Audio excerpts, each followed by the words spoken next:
Yo, YouTube, what's up with your boy? Sports and Fitness Rants. I'm back, guys. Click that like button. Subscribe to my channel. What's up, y'all? Welcome back, guys. And welcome to another live edition. That's right. Good morning. Wake on up with another Sunday live. That's right. You guys know the deal on this channel, man. So about setting the record straight, stopping the lies, stopping the narratives, stopping them from rewriting history, guys. And in this live, man, there's a bunch of things that I wanted to talk about. We're definitely going to laugh about LeBron James continuing to be carried by Luka Doncic, by Austin Reeves, riding the bus all season like we knew he was going to. And again, the Lakers win a game while LeBron James does nothing in the victory. LeBron James standing around during clutch time, standing around watching Luka Doncic and Austin Reeves come up with the clutch plays, and the Lakers beat the Nuggets in overtime. So we're going to talk about some of that stuff and some other things that I want to talk about, some of the things that we touched on the live stream that we didn't really get a chance to get really into. And again, I want to thank you guys, man, like I said, man, for coming through another Sunday morning. So good morning to all you guys, everyone across the world, everyone across the states that continues to come through my lives and continue to support the channel. Like I said, man, the donations, the emails, the messages, you guys know, man, it means a lot. I'm truly, truly humbled by all support, guys. So once again, man, and you guys know what to do. Turn the volume all the way up. Hit that play button. Remember, these videos, these lives are for educational purposes. And let's roll. So, yes, guys, what's going on? Shout out to Ivan, 1294 for coming through. Good morning. Again, man, thank you for coming through this morning, guys. That means a lot. Love them skins. What's up, man? You know the deal, man. I'm doing good right now. I'm feeling good, man. Feeling good on a Sunday morning, man. We about to get it going. We about to do our thing like we always do, man. So once again, I want to thank you guys. The Third Eye, shout out to you for coming through. Davion, what's going on? Like I said, you guys truly humble me with the support. Hamza, what's going on? Shout out to you. You guys know the deal, man. Armando Ruiz, good morning. Thank you very much. You guys know it, man. I really appreciate your guys' support. Like I said, it means a lot. Chase 1738, you guys make me, like I said, really, want to do these things, man, want to do these lives. I've been trying to do the Friday and the Sunday thing. I know you guys have probably noticed that. I've been trying to be consistent with that. I don't want to, lock myself into a Friday night and a Sunday morning, thing like all the time. I don't want to do that to you guys, and then I can't, be there, and come through for you guys on a Friday night or a Sunday. But I'm trying to be consistent with that. So once again, shout out to all you guys for coming through. Bashan, what up? 69, thank you for coming through. You guys know that. Juan Sanchez, thank you for coming through. Once again, Bernard Kemp, you guys are true supporters. Roland Curtis, good morning. Thank you very much. I said to all you guys, man, to continue to come through and support my lives. John Freeman, Solange Gore, thank you very much, guys. Thank you, saying, man, it's really, it means a lot. Like I said, I see the same names all the time. Like I said, it really means a lot, guys. Red Scorpion, 757, DGT, what's going on? Thank you very much. He said WBC's been there. Yo, shout out to 817 Untamed Scribe. You guys know you know what I do. I'm gonna wake you guys up on a Sunday. Wake your butts up. You guys know that, man. Hit the like button, my man said. Dangerous Captain Charisma. That's right, Roland. That's right. He came back and they continue to roll. They're keeping the momentum going. Larry Coleman, shout out to you for coming through. Troy Smith, thank you very much. Good morning. Troy Black. Yo, shout out to all you guys, man. Like I said, they're coming through on a Sunday morning or whatever, whatever time it is where you guys are from. It means a lot. Like I said, to see the same names to continue to support me. And like I said, we're definitely going to talk about the Lakers last night winning a really close game in overtime, right? Down to the wire. Luka Doncic hitting the game winner with like 0.5 seconds left, or however much seconds was up on the clock. When he hit that shot, you had Austin Reeves missing a free throw on purpose, getting his own rebound. I mean, and all while this is happening, you got LeBron James standing around watching these dudes. And that's what he continues to do this season, is stand around and watch everybody else cover for him, make the rotations when he doesn't. So we're definitely going to talk about that. But I also wanted to touch on a couple of things that I saw there. I was also watching the San Antonio Spurs game last night versus the Hornets. That was actually an interesting game, with an interesting matchup with the up-and-coming Hornets and the Spurs, who have looked like a contender over the last couple months of the season, who have come on strong. So I was watching some of that game.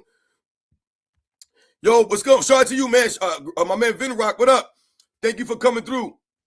Yes, sir. Shout out to all you guys. Dana Green, Good morning, Nerdy Blue. You guys know the deal. We about to roll. So yeah, definitely wanted to talk a little bit about like I said, the San Antonio Spurs and the Hornets game. I thought, like I said, was a good game. Two interesting teams that have been kind of a surprise this year. The San Antonio Spurs, I don't think people had thought they would be as far along as they are this season as they are. People were worried about Victor Wembanyama coming into the season, and he's continued to show the flashes of what everybody's hoping to see, and he continues to I said have the Spurs going in the right direction. And the Charlotte Hornets. What's funny about the Charlotte Hornets is we remember talking about them when Brian Windhorst had made those comments. Shout out to my man NBA Sport and News for coming through. NBA Sports News, what up, man? Thank you very much. Good morning to all you guys. Lionel Jones, what up? Armand Smith, good morning, guys. And we remember Brian Windhorst bringing up the Charlotte Hornets, when he was trying to take away from Michael Jordan during that segment on ESPN that we all talked about a week or so ago, whatever it was, a couple weeks ago. And I said during the video that we talked about that, shout out to the Charlotte Hornets and what they've been doing. Once again, it was like a weird time for Brian Windhorst to bring this up when he did, but he was giving props to the Charlotte Hornets and what they have been doing over the last month of the season. And yes, absolutely, the Charlotte Hornets have been winning some games, but we all understand this is a regular season and they have not done anything, and they have not even made a play-in yet. So the season's not over, but it's really nice to see a Charlotte Hornet team and some of the young players that they have versus the Spurs the other day. And I was watching some of that game. Like I said, it was very good. And, during the time that I'm watching this game, I was kind of getting pissed off, a little bit at Victor Wembanyama because my man was out there doing all kinds of stuff out there on the basketball court. And I was like, this is what I wanted to see against the Denver Nuggets the other night. I wanted to see Victor Wembanyama, right, against the Denver Nuggets, Nikola Jokic. I wanted to see that matchup, but we didn't get that. So when I was watching him out there do his thing yesterday against the Charlotte Hornets, that's what I was thinking, at certain parts in time, parts during the game, when he was doing some of these things, and he had a sensational game yesterday. So shout out to the San Antonio Spurs and all the Spurs fans out there, because like I said, the Spurs are on the rise. LeBron out the way is a Laker blowout over the West. Exactly. I'm telling you right now, whenever LeBron James is around the team, they were holding teams to under 100. Like, they were holding teams to around 100 points. Remember, they held the Knicks to 97 points.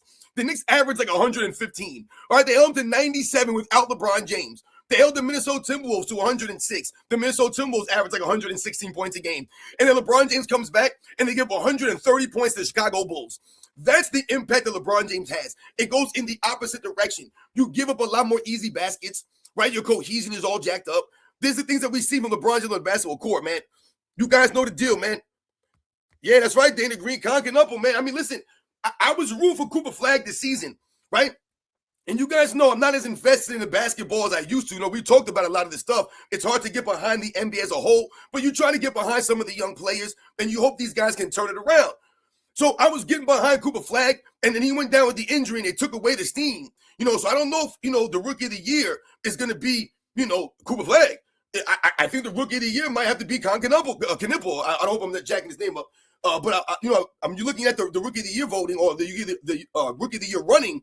It's really only those two players to me. I know there have been some other rookies that have, done some things out here on the basketball court, have shown some flashes. But to me, it's pretty much, it was those guys, I guess. And the injury kind of derailed my man Cooper Flagg and the things he was doing. Shout out to Renee out there. David Young Sr., what up, man? Adam Hurley. Shout out to you guys, man. You guys know the deal. And like I said, it means a lot for you guys to come again. You guys know that, man. To come through the live shows, man, for real. So yeah, man, when I was thinking about that, that San Antonio Spurs and the Charlotte Hornets, and like I said, we're talking about some of those things, and yeah, man, this is the thing that we're talking about with some of these players. I don't know who would be the Rookie of the Year, but it might have to be Knipple to be the Rookie of the Year right now with the momentum that he's been able to generate and how the Charlotte Hornets overall as a team, have been playing the game. Now, he didn't shoot that great in the game yesterday that I was watching. I believe he was only maybe 3 of 10 from the three-point line. And we all know that's what he's been doing this season, is knocking down these threes. He broke Steph Curry's rookie three-point record. But overall, man, he's been doing his thing. Yeah, the rookie from the Sixers. To me, this guy, Edgecombe, I feel like he started off really hot, right? He had the opening night game where he came out And I feel like he started off hot, and then he kind of cooled off a little bit. And it's not necessarily his fault. He's a rookie. This is what happens to rookies, right? You up and down. But he don't have the hype behind him that Khan does or like Cooper Flagg did. I told you, they were promoting, Cooper Flagg and the things he was doing because he was leading the Dallas Mavericks in points, rebounds, assists, guys. In all these categories, I tell you, he was on pace to become the first rookie since Michael Jordan to lead his team in all major statistics, as a rookie.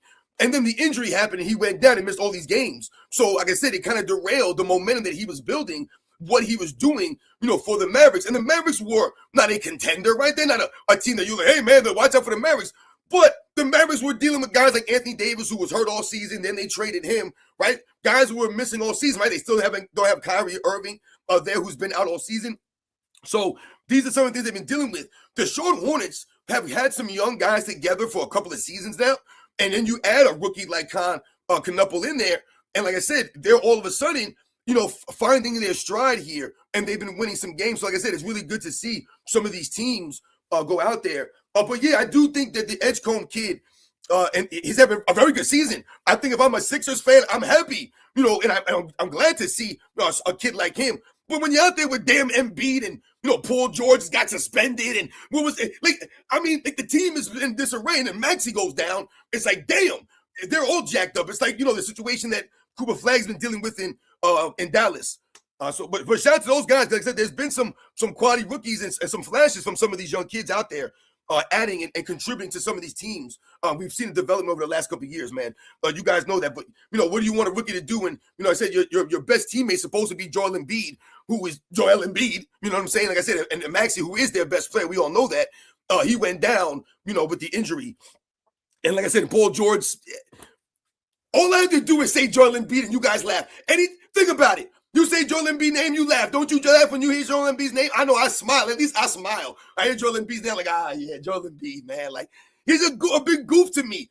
Really good game. I respect his game and what he could do at that size. No doubt about it. But to me, he's one of the goofiest dudes ever, right? And like I said, the things that he does, right? Like, he'll be out there throwing the finger up to people. He'll make a shot and then fall, right? Like, he'll celebrate and hurt himself celebrating. That's what happened to Joel Embiid. These are the goofy things he does. So, like, when these are your teammates and you're a rookie and you're dealing with these guys, like what do you have to look up to? Paul George? The dude's nickname is Pinky P. His nickname is Pandemic P. Like, they turned a pandemic into a joke on this dude because that's what he was out there doing inside of backboards. You know what I'm saying? Like, come on, man. Podcast P. Oh, my goodness. I feel bad sometimes for like some of the fan bases, and I'm a Knicks fan, so sometimes I laugh. I'm like, I'm a Knicks fan, right? And some of these other fan bases, like, yeah, no, we ain't winning neither. But damn. You got to deal with LeBron James. You know what I'm saying? You got to deal with Zion Williamson. You got to deal with John Morant. You know what I'm saying? And the sad thing is that these are supposed to be the great, great players. So, like, it's not like these guys are, like, as some, some role players or some knuckleheads. You know what I'm saying? These are supposed to be the guys saving y'all cities, saving the towns, saving the franchises. And this is what you get from these goofs. You know what I'm saying? But you guys got Ben Simmons out there in Philadelphia. Think about the line of goofs y'all have had come through Philadelphia in the last 10 seasons. And this is no, knock on Philadelphia because Philadelphia is living large right now. Y'all got the Eagles, man, who have been really, really great, obviously. You know what I'm saying? Y'all relevant. Y'all living good. But the Sixers are a laughing stock right now to me. But some of you had James Harden on that team over the last several seasons. These are goofs are us over there, man. Listen, we got Carl Anthony Towns. We got our own problems. You know what I'm saying? So we got old Gumby rubber legs out there running around, goofing up the game. So I'm not saying this, like, hey, look at the other fan base. We right there with y'all, man. Like I said, just straight laughable stuff out here. Oh, man. But yeah, so I don't know if any of you guys, had any thoughts on who you think the rookie of the year would be. But to me, I guess that's where it would come down to, probably those two players. So there was something else that I wanted to touch on also before I talk about the Lakers game in particular. And it's like I said, just LeBron James out there getting saved again. Again, shout out to all you guys. Good morning. Scaly Reptile, what up? Thank you for coming through. I guess like everyone get up, man. Get up, right? Get on up, get on the scene, right? All right, so anyway, I posted the other day, a picture Excuse me for a second, guys.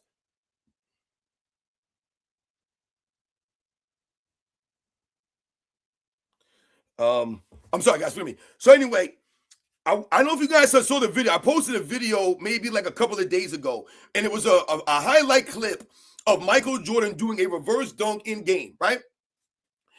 And on the caption, I had talked about Michael Jordan and Scottie Pippen playing with a joy, right? And an excitement. And I wanted to take a couple of minutes here to talk about that because, sometimes, or more recently, I guess, we have talked about Scottie Pippen, right? And it's been seen and viewed as a negative, right? It's been like, oh, you guys are tearing down Scottie Pippen and you guys are haters, and this and that. Oh, Jordan couldn't have won without Pippen. Like people will say it to us because we don't know the deal and we're just hating. So I wanted to take some time here to talk about why sometimes we feel the way we do and we have said the things that we've said about Scottie Pippen, and take some time to really talk about the joy and excitement that I remember watching Scottie Pippen and Michael Jordan played with. Because if you remember that clip, if you haven't seen that clip, you can go check it out. It's on the shorts of my channel. Like I said, it's not about the dunk. The dunk is not the point of the video. The reason why I put that video up there is because of what came after the dunk. After the dunk, right? Michael Jordan, right, and Scottie Pippen are standing there right next to each other, facing each other. After Michael Jordan does the reverse dunk, Scottie Pippen is right there. He comes running after Michael Jordan down the court, right? And Jordan dunks the ball, and they're facing each other, right? And, the crowd is going nuts, right? It was a fast break dunk. Michael Jordan reverses, right? His boy Scottie Pippen's right there. It was 1991. The season was the 91 season, right? So the Bulls haven't won a championship yet at this time. This is during the championship season of 91. And when Michael Jordan finishes the dunk and they're facing each other, they both slap five in such a way, like when I see it, what I see when I see them do that in that moment is I see that joy and that excitement, the energy in that slap. It's almost like, yeah, man, like your boys out there in the court with you. You know what I'm saying? Like, that's how it was. That's how I viewed Pippen and Jordan, man. Like when I watched them out there on the basketball court, no matter what Scottie Pippen wants to say now, dude, you guys, man, I used to be like, yo, they put a smile on your face when you watch them play. So when they slap five and that connection, that electricity hits, bang, you know what I'm saying? And you see the energy and the joy between them. It was genuine. It wasn't made up. It wasn't fake. It wasn't them trying to do it for the cameras or for the fans. Oh, yeah, look, we're really good friends. Let's do this. No, you can see that. It's like, yo, man, we running stuff right now. Yo, we on the rise. We coming. You know what I'm saying? Jordan Pippen. And then when you see them turn around, not only is Pippen smiling when they dap up, when they turn around, they're running back down the basketball court. What do you see on Pippen's face? This man is smiling ear to ear to ear. Like he just woke up on Christmas morning and he got the brand new bicycle that he wanted, man. Right? Or you woke up on Christmas morning and you got the brand new Nintendo. This man was smiling like nothing else. There was no hate there. There was no jealousy there. There was no envy there. There was no animosity. It was the joy and the excitement that they played the game with together. That's the synergy I remember. That's the synergy I'm always telling you guys about. This is what they did on the court, man. That's why I tell you guys, no matter what, my all-time starting five is Pippen and Jordan's in it. They're in it. Because I ain't never seen that dynamic. I ain't never seen people have an impact on both sides of the ball as consistent at that level and have that level of excitement, that level of joy, have that impact and be able to do it for all of those years, win all of those years. That's what they did. When you think about, the greatest duos of all time, when you think about Pippen and Jordan, and we've talked about them individually, right? We've always said, and this is no knock on Pippen, he was never close to Jordan. He was never like that. But the dynamic they had together, it makes them the greatest duo. Not because individually they're so great, like Magic Johnson and Kareem Abdul-Jabbar, where you're like, hey, he's greater than him, or he's greater than him, right? Or it's, Kobe Bryant and Shaquille O'Neal. And you're like, hey, he's greater than him, or he's greater than him, or they're right there. They're close. It's not the same thing. They're not greater than those duos because of the individualness of them.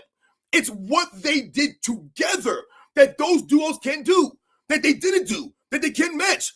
Not even on the court. The practices, Michael Jordan attacking Scottie Pippen on the second unit, helping build up his confidence, become a great player, where those other guys were individually great in and of themselves. Kareem Abdul-Jabbar wasn't great because of Magic Johnson. He was greater with Magic Johnson. Magic Johnson wasn't great because of Kareem Abdul-Jabbar. He was greater with Kareem Abdul-Jabbar. It was a thing like that, right? Kobe Bryant, Shaquille O'Neal. Pippen wasn't great without Michael Jordan.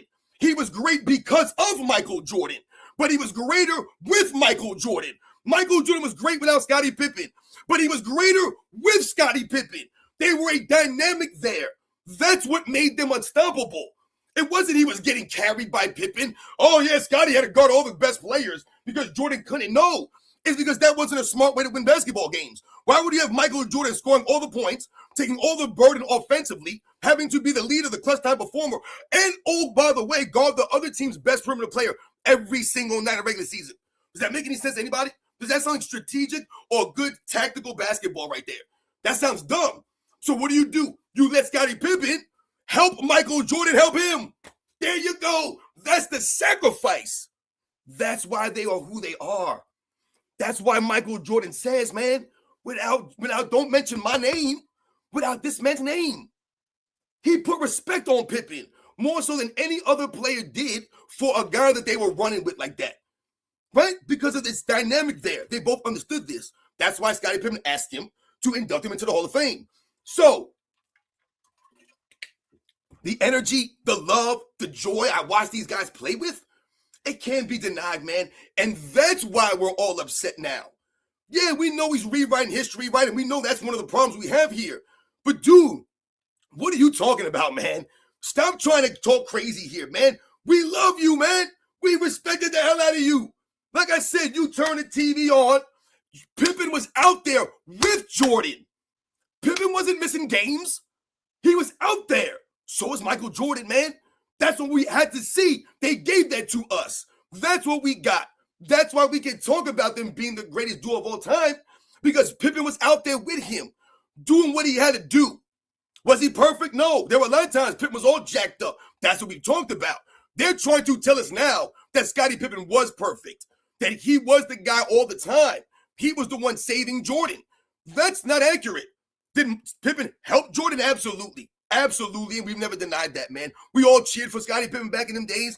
So I thought it was very interesting. And it was very telling when you have that dunk in that clip. Like I said, a regular season game in 1991, when the Bulls are on the rise and they're coming. And Pippen and Jordan are getting in them grooving, right? They're grooving now, man. And you start to see the dynamic. And they slap five like that. And you see Pippen smiling. And you see Jordan's look on his face. You get the Jordan fired up look, right? You saw him. Go watch the clip right now. Go watch how they damp up. And then you see him jog down the court. Pippen smiling like this. I play with Michael Jordan, baby. This is awesome.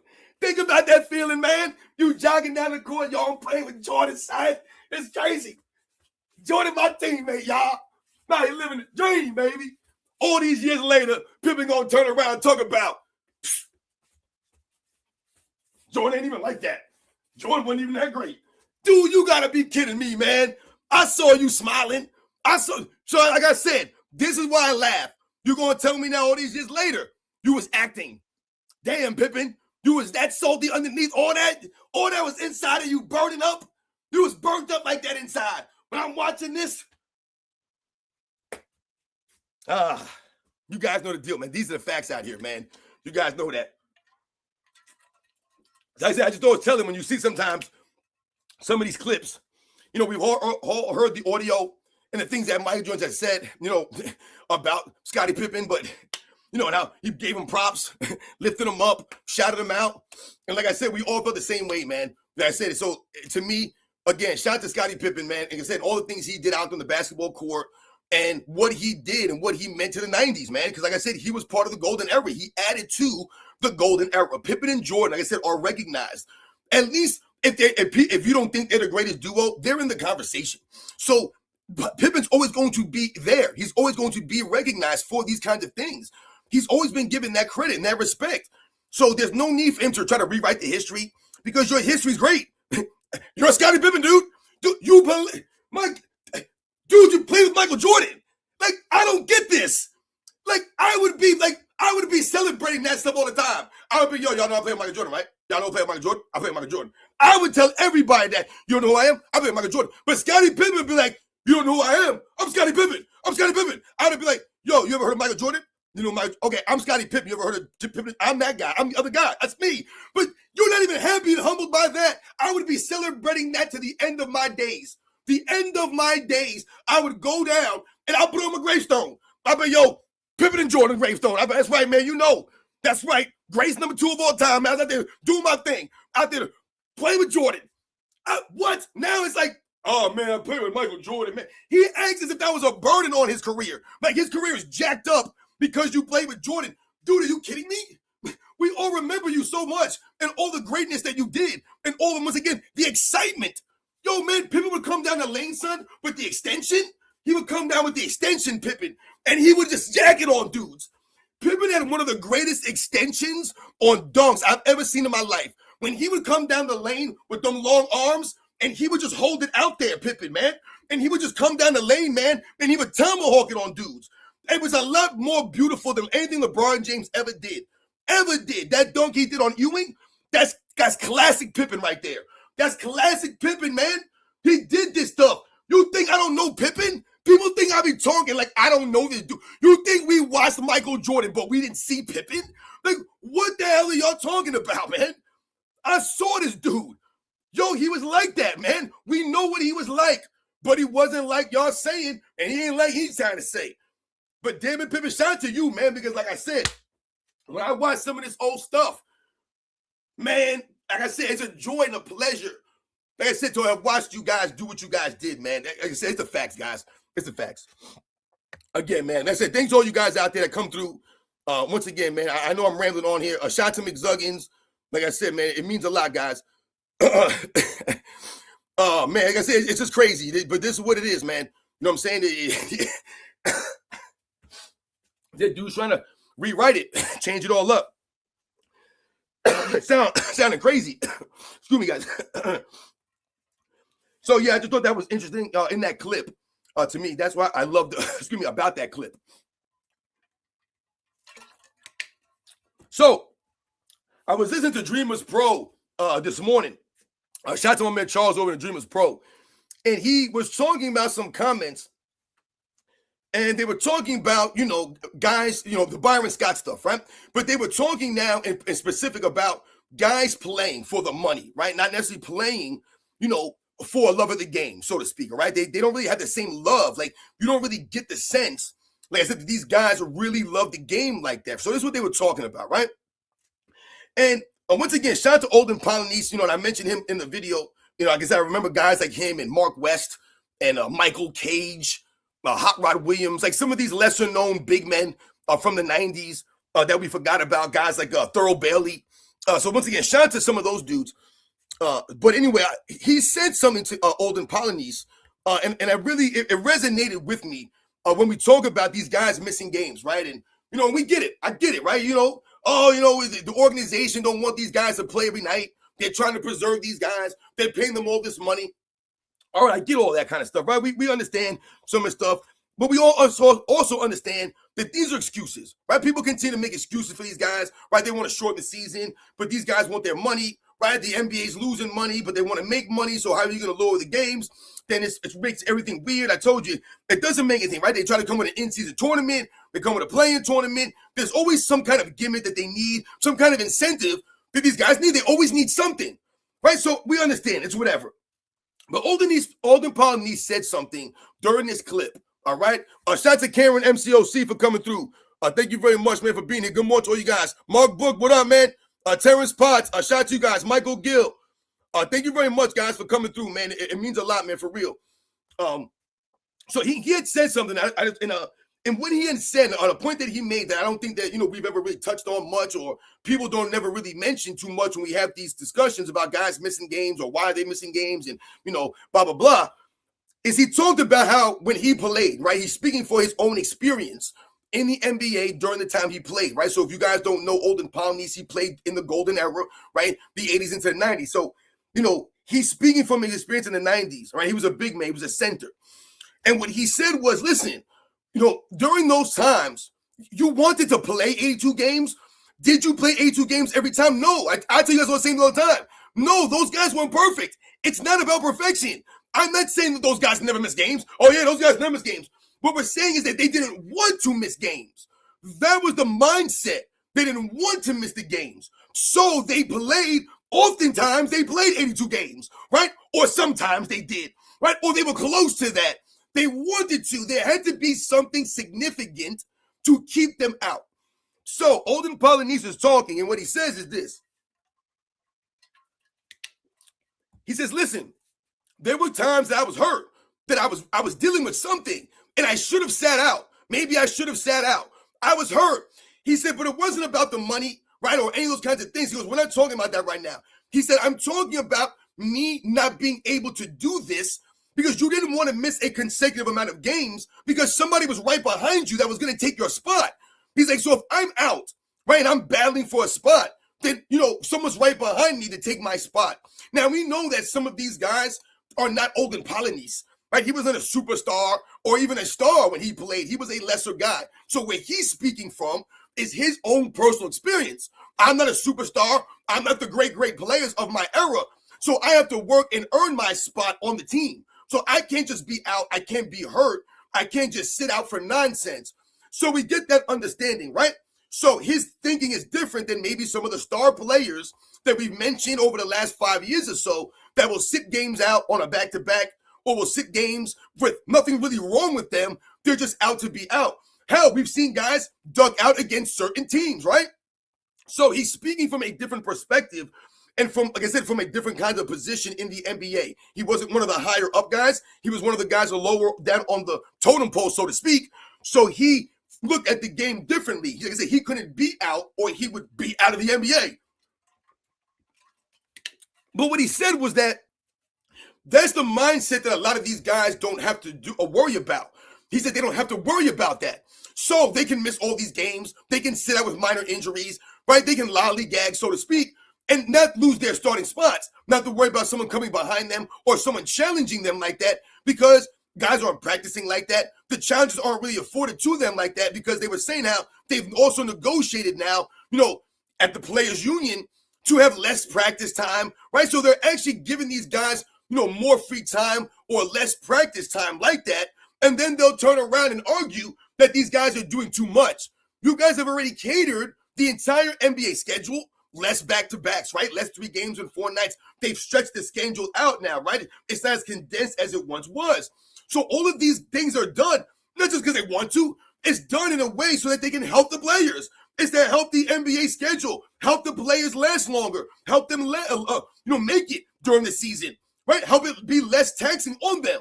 So you're getting all of the benefits from everything and every angle they can think about changing. All the training staffs, all the things that they're afforded now in these locker rooms. You guys ever see these locker rooms that these guys get? Have you ever seen? I told you, these guys have luxuries that you could not even imagine. You can't imagine the luxuries that these guys are afforded now. Even the lesser guys, like Olden Polynice, those guys on that level, those guys are not afforded the same luxuries back then that they are today. Only the star guys got that kind of treatment, man. Now everybody's got access to this stuff. Everyone's got their own personal chef. Everyone's got their own little personal assistant coach. Everyone's got someone focusing on you, waiting on you hand and foot. Whatever you need, they're going to do it for you. They're going to take care of it. You guys are going to find the best jets. You're going to get the best food, the best hotels, all this stuff. You guys are going to get the best of all those things, but yet still it's never going to be enough. So they're going to continue to cry and moan, and then they're going to talk about the guys back in the day were just plumbers and taxi cab drivers. They weren't even playing basketball. So I don't understand how that's making the argument in the case for you guys.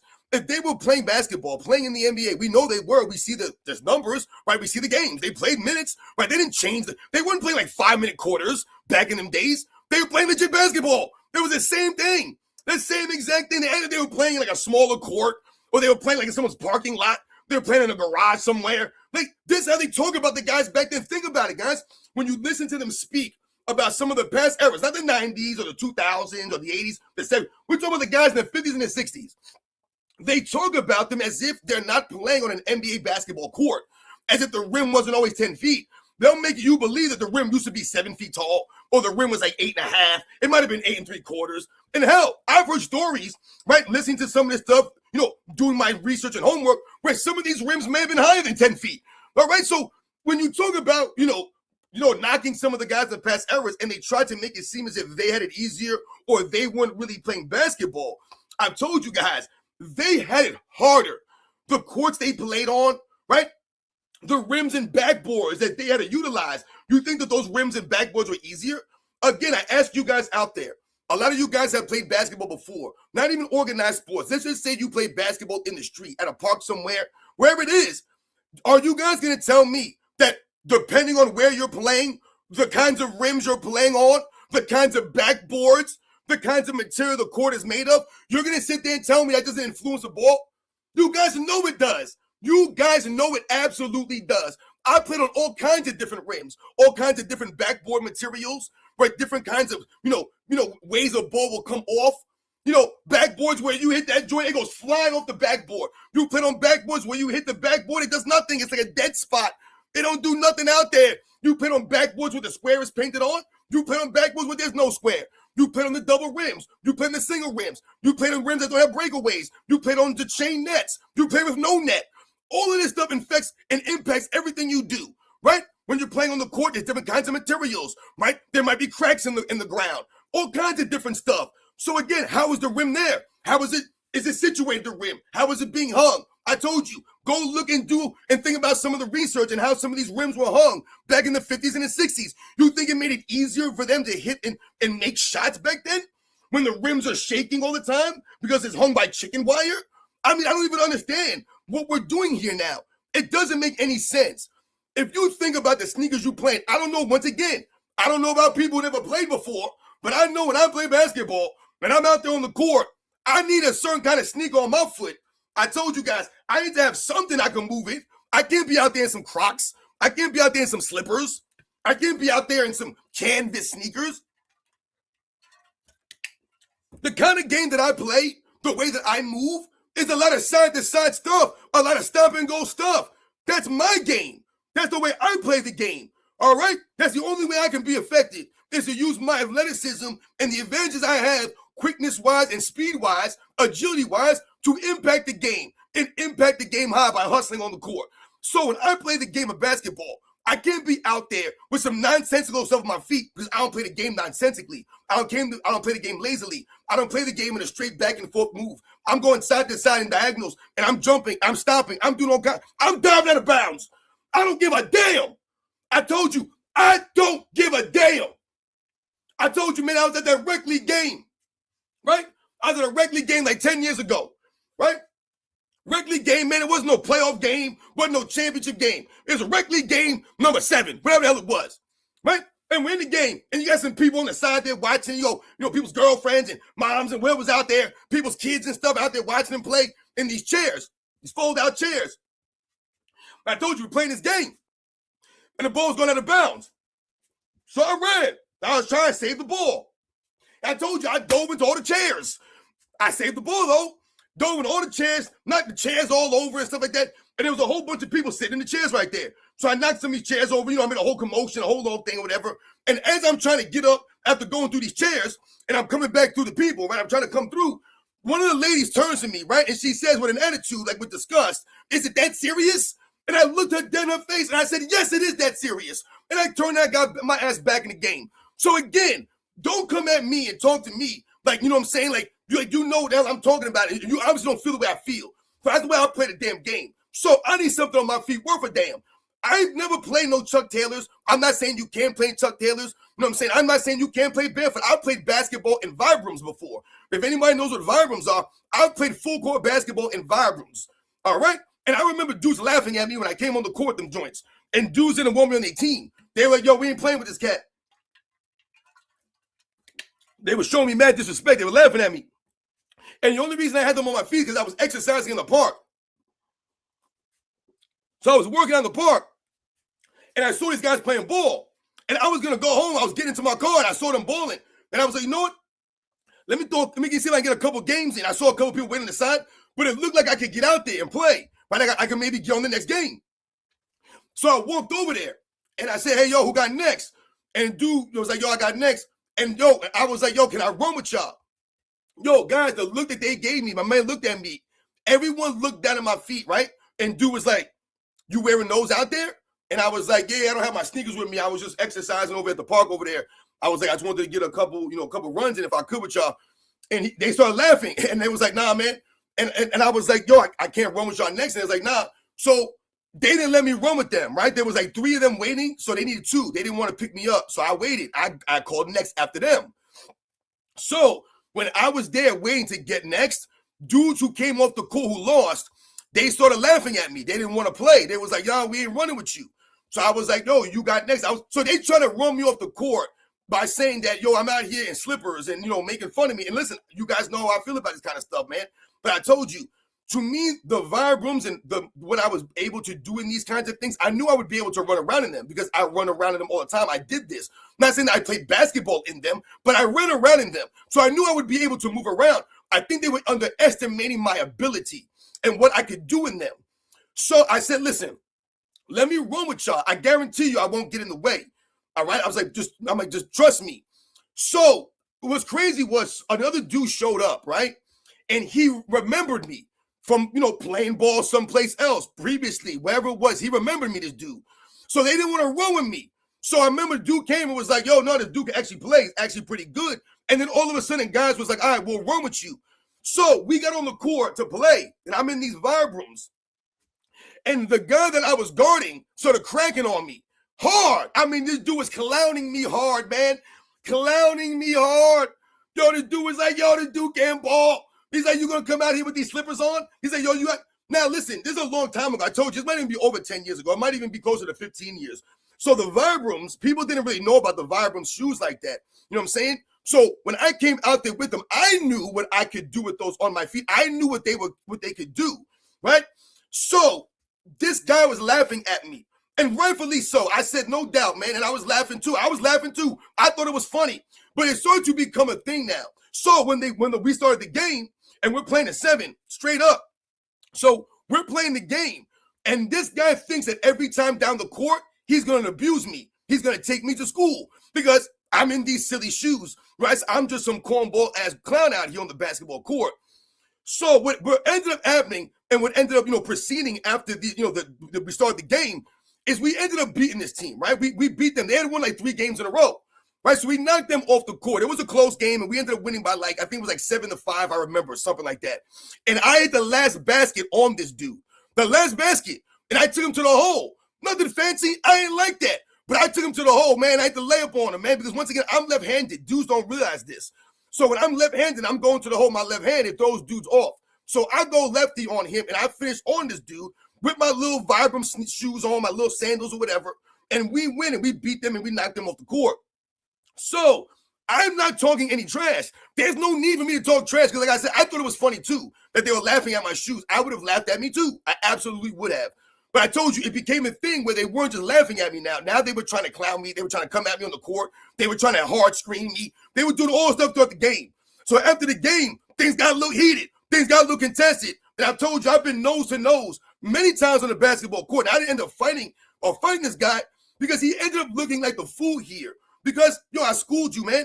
And once again, a lot of them dudes came up to me and was like, yo, man, no doubt. I don't know how you're playing in them shoes. He's like, but yo, no doubt, man. You out there, you represented, man. So sometimes I tell you, you go out there and give that effort. And that's how I play the game, man. You know what I'm saying? But yo, them dudes out there playing in these weak-ass shoes. You know what I'm saying? It ain't easy to play and stuff like that. You know what I'm saying? Your equipment, when you're a professional athlete, your equipment helps. Think about the Olympics. We just saw the Winter Olympics. You got people talking about their equipment during the Olympics. I'm listening to the broadcast in a lot of these different sports.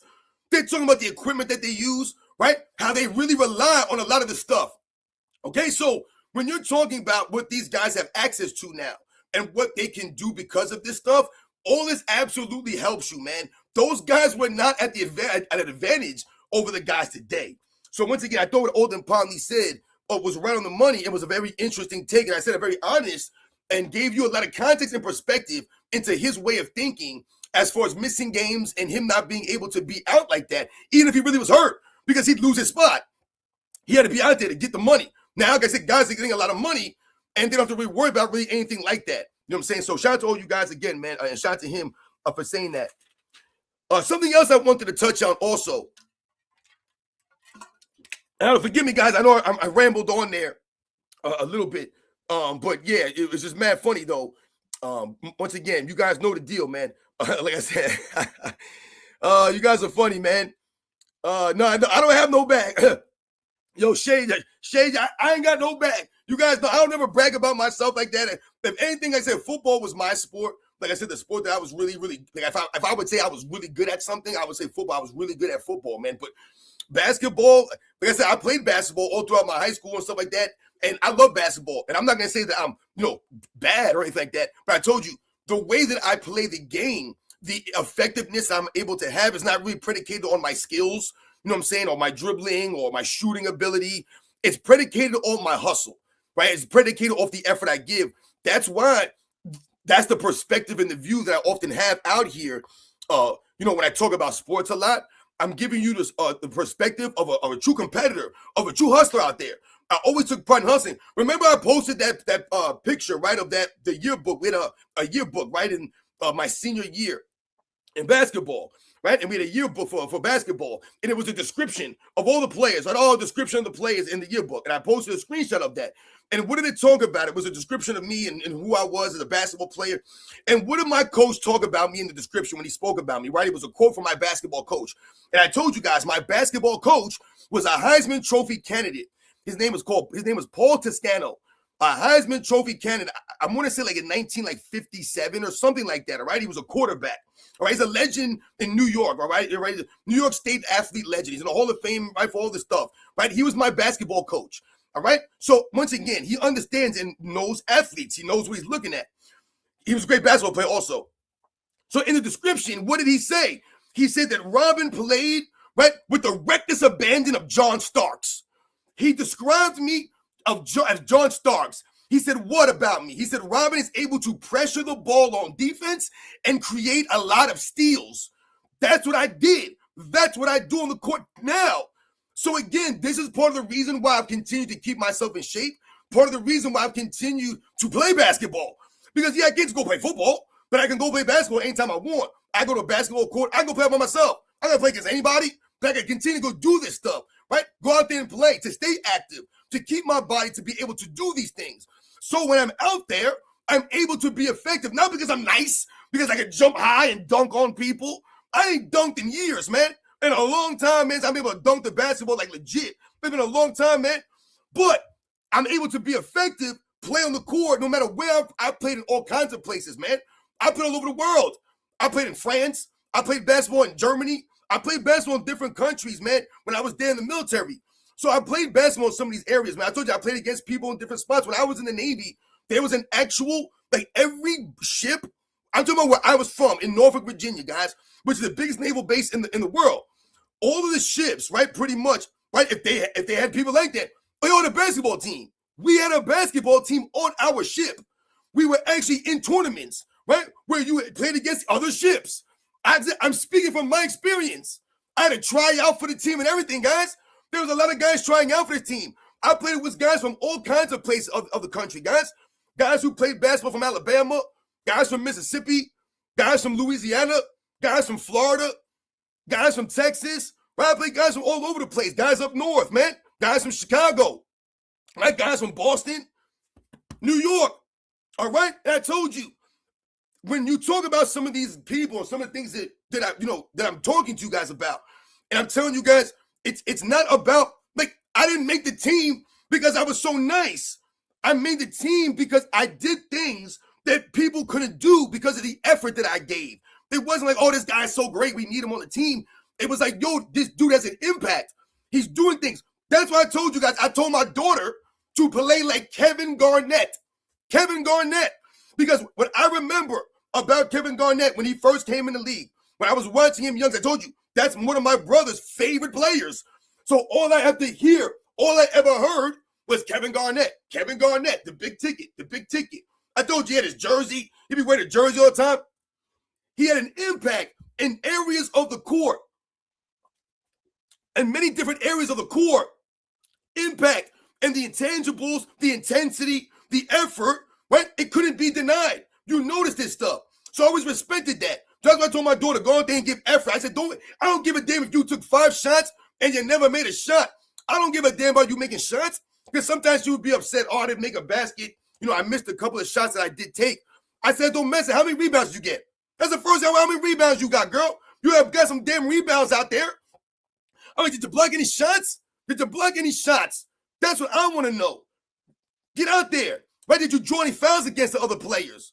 That's why I asked her if she did those kinds of things. I don't give a damn how many points you scored, man. It don't matter because you can impact the game and do things that other people can't. They don't have rebounders on the team. You're the rebounder. You have to do that. You're the defender on the team. You have to do that. They need you for that. Don't worry about the other stuff.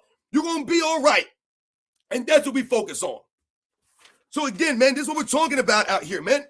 That's why I always preach to the kids when they're out there playing. Give the effort.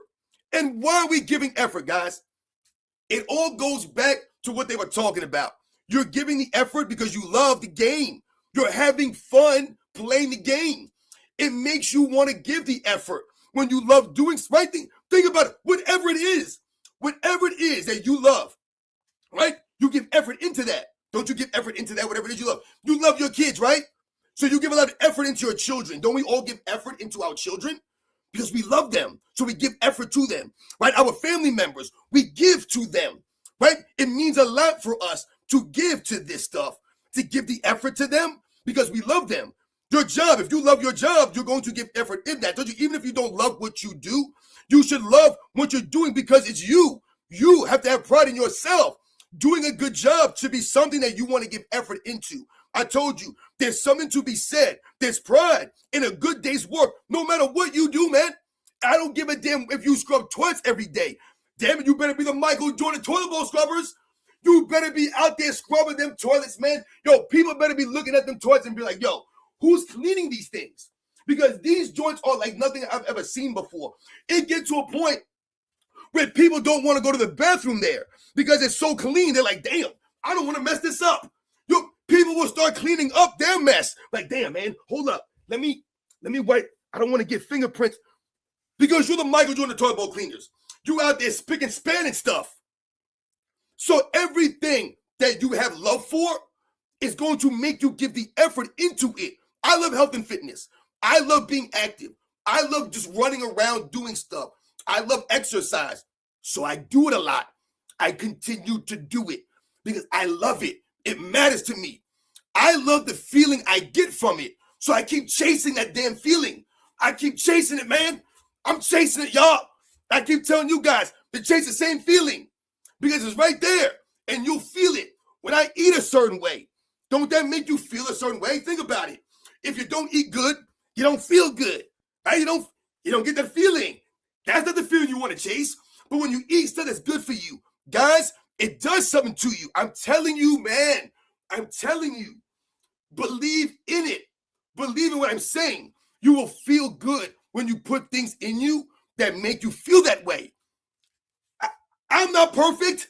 I'm not perfect. I'm not like some of these people I've seen. I've seen some of these fitness people. I've seen some of these health people. I've seen some of these great people, man, that do great things. They run 10 marathons a day. They're climbing Mount Everest. I told you, people do amazing, great things. You don't have to be them. You don't have to be them. But they all have the same thing in common. Everyone's staying consistent. Everyone's doing what they have to do. That's what you have to do. Now, they're extreme. Some people are extreme to their stuff, and that's great. We find a balance in our life, but you give effort into it because you love it. Whatever it is, you love it. If you love being lazy, you're going to keep being lazy, right? So these guys are not thinking about it that way. The love, you know what I'm saying? They're chasing the money. So how do they chase the money? By chasing the statistics. That's what's most important to them. Because if they chase the numbers, they get the numbers, they get the money. It all goes hand in hand. You guys know that. So once again, shout out to you guys out there, man. For real, it means a lot. Oh, man, you got pizza time. What up, Jack? Listen, man, you guys know the deal, man. These are the facts out here. You guys know the deal, man. Mike Larry, what up?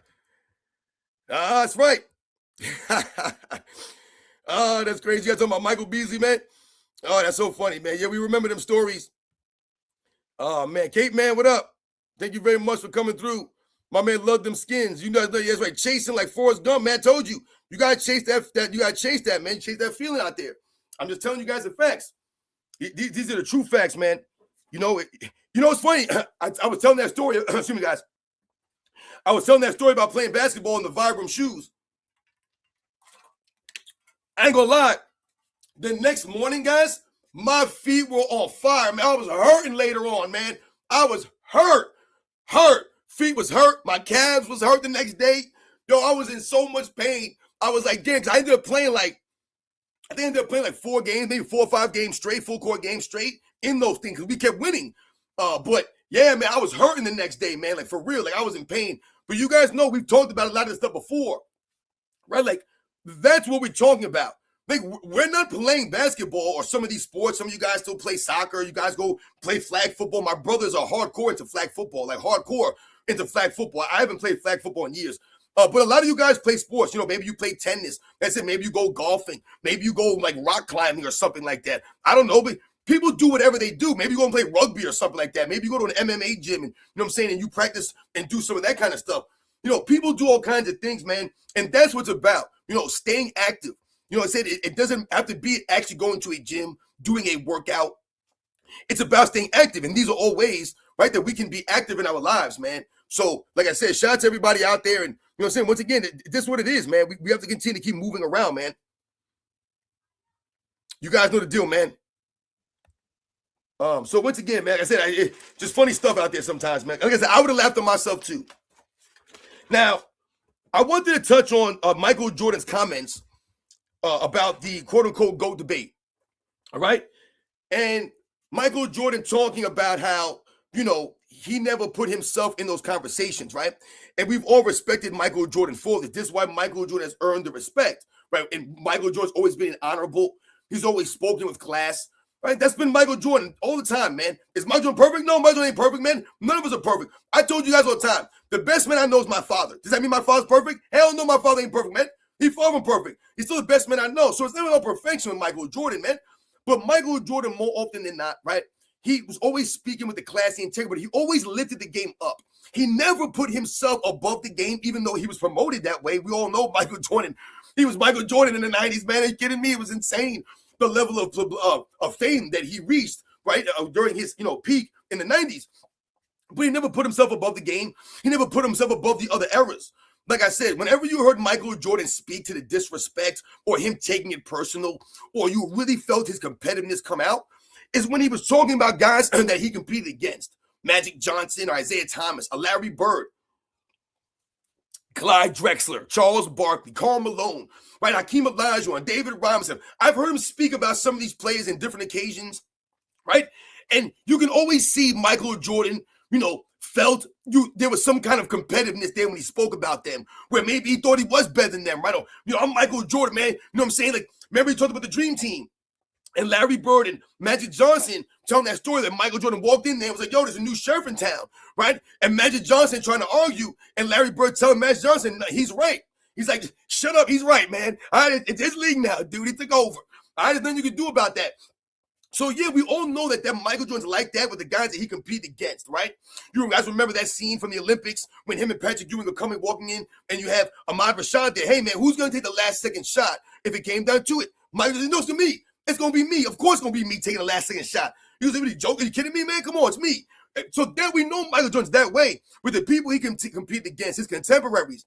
But anytime that I heard Michael Jordan speak about the past eras and him being compared or being considered the greatest player of all time, or in that conversation, hey, man, people view you as the greatest player of all time because make no mistakes about it, ladies and gentlemen, there were many times throughout the 90s that Michael Jordan was called the greatest player of all time or one of the greatest players of all time.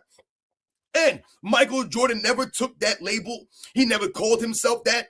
And he always spoke with a lot of respect towards the other eras. When I was young growing up, I told you guys all the time, and you guys know the same thing.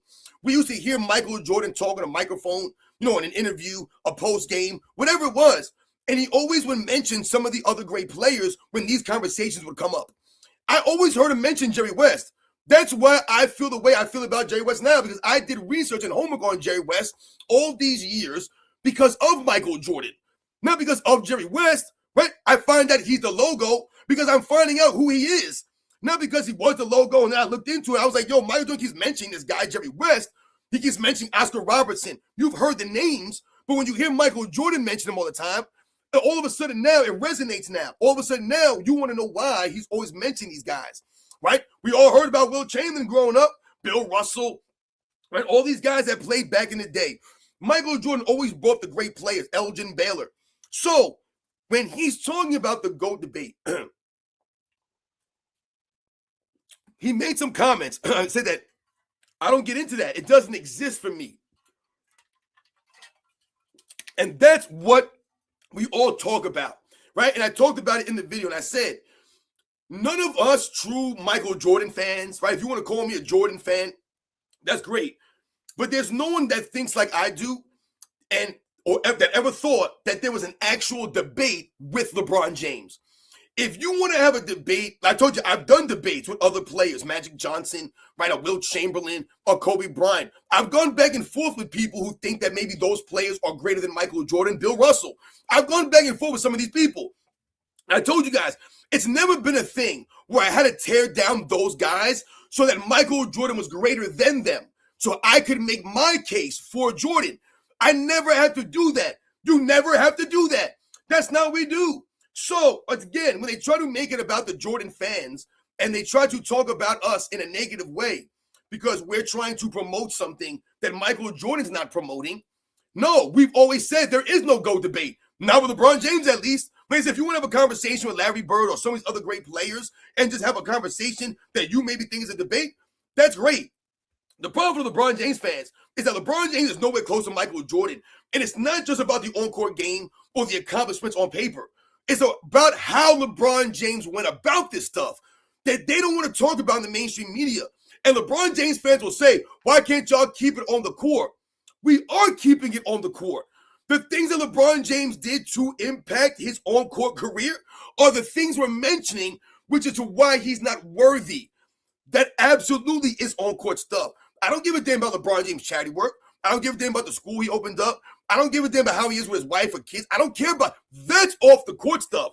You guys promote his bank account. You guys promote all the things he does for black people that I'm still waiting for my LeBron James black people check to come in the mail. When it comes to the mail, let me know if you guys have gotten a check from LeBron James for being black and all the things he did for black people, because I ain't got my check yet. All right, like Chris Rock said about O.J. Simpson all them years ago. He said, Taylor, all the black people, because we won. He goes, what did we win? He goes, I keep going to the mailbox looking for my OJ prize. Nothing. He's like, so I don't know what the hell you're talking about, man. All right, insane. I ain't getting no damn check from LeBron James, man. All right, so don't talk to me about what he did for black people and stuff, man, because he opened up a school for his own self-promotion. All right? The man put a shrine to himself in there. All right? The dude thinks he is Martin Luther King, Muhammad Ali, Malcolm X. I mean, he thinks he's Harriet Tubman. He thinks he's all these great people, all these great black people who did things for black people. He thinks Jesse Jackson, right? Rest in peace, Jesse Jackson. He thinks he's all these great people who did all this stuff to help people out, who actually sacrificed for these people. He thinks he's on their level because everyone's telling him he is a great humanitarian. We're talking about basketball. And then you guys are telling me that I'm not keeping it about basketball because I'm talking about him laying on the court and I'm laughing at this dude load managing and flopping all over the damn place. That's on the court stuff. Forming them super teams, playing in a weak-ass era, that's all on the court stuff. That's true. LeBron James is a goof, man. He ain't on Michael Jordan's level. He ain't in that debate. So, right, Michael Jordan's right. There is no debate, not for him, because he's not going to compare himself to other great players. All right? However, when we talk about the GOAT debate and we talk about ranking players, right, and we talk about these kinds of conversations, what are we talking about? We're talking about stuff that the fans do. This is what we've always done. The fans have always done this stuff. It's always been that way. There have always been rankings. There have always been, oh, these are the greatest teams of all time, or the greatest players at this position, or the greatest point guards of all time. That was always done by media members, right? People in the media, right? Whether it was a news article or magazine article that came out. I remember that back in the day, they used to have these VHS tapes, right? And the NFL used to have like, the hardest hitters in NFL, right? Everything was a ranking. Everything was ranked. The greatest running backs of the 80s. And they would have a VHS tape and they would rank the greatest running backs of the 80s, the greatest running backs of the 90s, the greatest wide receivers, the best quarterbacks, right? There's always rankings. There's always that stuff. It was always done that way. It's always a media fan thing. We have always done this. This is great stuff for us.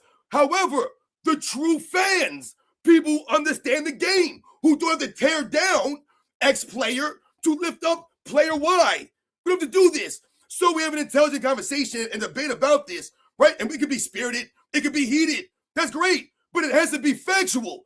It has to be valid. It has to make sense. It can't be just emotions on emotions, backed by more emotions and feelings and narratives and lies. It has to be fact. If you want to be emotional about the facts, then be emotional about the facts. Don't be emotional about you rewriting history. That's when you look like a fool. That's when you look like a goof. That's when you sound weird.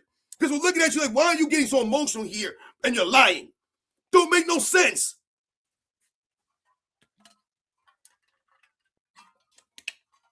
So you guys know these are the facts, man. All right? Shout out to Hydro. You guys know that, man. That's right. Exactly. The things on the court affecting on the court. LeBron James is not a great ambassador for the game, but they tell us he is. How are you going to honestly say that LeBron James is a great ambassador for the NBA? If we just talk about the last 10 seasons, this has been an embarrassment, especially in LA. I mean, my goodness, man. Are you kidding me? That can't be good for the NBA. There's not being an ambassador for the NBA. I told you that's why I was offended when they told me, or I found out, that he was a flag bearer for the United States Olympics. I was like, holy hell. How is LeBron James representing our country? It's insane, man. Oh, crap. Forgive me, guys. I didn't even realize you guys sent super. I'm sorry, guys. Terrence Potts, shout out to you for coming through, man. Says, get him. Yeah, you know I'm getting it so much that I didn't even see you guys supers, man. So forgive me. Shout out to Cameron MCOC. Like I said, you guys came through a minute ago with them supers, man. Damn, it's like an hour ago, man. I've been rambling on, man. So forgive me. Shout out to Cameron MCOC for coming through. I hope you guys are still here. Shout out to my man Good for coming through. Shout out to you. Took my son to the GOAT movie the other day. Gotta say a lot of comparisons of certain players, Steph and LeBron. Yeah, I heard the GOAT movie actually was doing pretty good in the movie theater. I heard it was a lot better than that remake of the Space Jam that LeBron James tried to do. You know the deal, man. Shout out to Love Them Skins. The best game LeCon had this year is when he load managed and doesn't play. Absolutely, I told you. LeBron James has figured out how to make his teammates better by not playing. LeBron James not playing has enhanced his team. That can't be denied. When he's out there, he's in the way. He's always been in the way. That's why you're 4-6. What do we preach about? We preach about the lack of consistency from LeBron James and his teams throughout his career. When they blame his teammates, what are they blaming? They're blaming the lack of consistency from them, right? So they'll say things like, oh, this guy scores 15 points one night, then he scores 7 points. Oh, he drops 25, then he has 13. And they'll laugh at that. They'll say, oh, this guy did this one night, then the next night he only did this. And they laugh about this stuff as if it's a knock on that player. No, the lack of consistency from LeBron James' teammates comes from LeBron James and the system and style that he continues to play. When other great players have been successful consistently, they're the ones that sacrificed. They had to make the adjustments. They had to mold their games. They had to do something different. They had to figure it out, right? They figured it out. That's what happens. When you're in the NBA, your first couple of years, usually you're figuring these things out unless you're in a scenario, in a situation where you're able to be successful early. But for a lot of great players, that's not always the case. So they have to figure it out. They have to develop. They have to learn and figure out things with other players, right? Develop the cohesion. They got to develop the consistency. But when you're LeBron James' teammate, that can never be a thing for you. They're all over the place because his play style is inconsistent. Some nights he takes 25 shots. The next night he takes 17 shots, right? One night he might take the game-winning attempt. The next night he going to throw it to you. Hey, you take it. So you never know what you're going to give from LeBron James. He's not going to be consistent with his play and his approach to the game. So if you're not consistent that way, then how can your teammates feed off of this? The best play, that's his burden. That ain't my problem, man. You're the chosen one. That's on you, fool. Don't get mad at me. You get paid the big bucks. You're LeBron James, man. You have to figure that out. That's what Michael Jordan told Kobe, right? We always talk about that. Kobe Bryant was like, yo, man, help me out, Mike. And Mike was like, listen, dude, don't come calling me crying. You better figure it out. That's basically what he told him. Don't call me crying with this stuff. Listen, man, tough love right here. Figure it out, Kobe. Leave me alone. Stop calling me, man. Don't be bothering me. So you know, when Kobe Bryant won those championships, you know Michael Jordan was sitting wherever he was sitting. And he was watching Kobe Bryant pumping that fist when he won that first one, right, in 2009. And you know he was watching again when he won the second one in 2010. And you know Michael Jordan was sitting there wherever he was, and he had a big smile on his face, right? And why did he have a smile on his face? Because Kobe figured it out. So he's sitting there, he's like, that effort, man. That dude, man, I tell you, I love that kid. I love that kid, man. He figured it out. You know, damn, man, Kobe, good for you, man. I guarantee you, man, that dude lit up a cigar. He lit up a cigar for Kobe in that moment when he won them championships and was like, this dude figured it out, man. I got a lot of respect for this dude because it wasn't easy, but he went out there and he did his thing, man. And I guarantee you that's what he did, man. You guys know that's the facts, man. So once again, shout out to all those guys, man. That's right. Kobe, figure it out, Kobe. Stop calling me, man. Stop bothering me at home. Shout out to you, man. Shout out to my man, Deste Tazo. I probably messed the whole thing up. Forgive me on that, man. But shout out to you for coming through. Because, yeah, you on the money, man. You know that, man. That was a great, like I said, that was a great story that Kobe Bryant was letting you know about. And what is Kobe Bryant, doing in that story that he's telling you? Again, Kobe Bryant wasn't perfect. This is not what it's about because they tried to tear down Kobe Bryant and point out that he wasn't perfect. Oh, Kobe Bryant did this. Kobe Bryant did that. He did that too. He wasn't doing anything consistently. That's why he won more than LeBron James. That's why he's viewed as greater than LeBron James. He's not perfect. No one ever celebrates these guys as perfect, man. So these are the facts when we talk about Kobe Bryant and figuring these things out and him going out there and making it happen, man. That's why he earned the respect that way. They said that's why Michael Jordan always looked at Kobe Bryant and was viewed that way because he went out there and made those things happen. Make no damn excuse out here, man. These are the facts, man. So again, the rankings, the quote unquote GOAT debates that people have now and these conversations, that's for us. That's for the true fans that respect the game, that know the players, like I said, that have context and perspective behind some of this stuff. All right, that's just the facts, man. There's no need for us to tear down these guys because we have to do that. Like I said, greatness speaks for themselves. Magic Johnson speaks for himself. Larry Bird speaks for himself, right? Tim Duncan, Hakeem Olajuwon, Bill Russell, right? These guys, it speaks for themselves. I don't have to enhance them. They enhance themselves. They did it. They did it. All we do now is celebrate them. We celebrate what they did.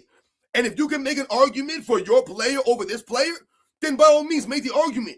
But make the argument based off the player's greatness, off of what they did, and them, and being greater than the other player. But what we're doing now, as I said, they just go right to like, oh, the 90s is just trash. Like I said, this is what we're making blanket statement now.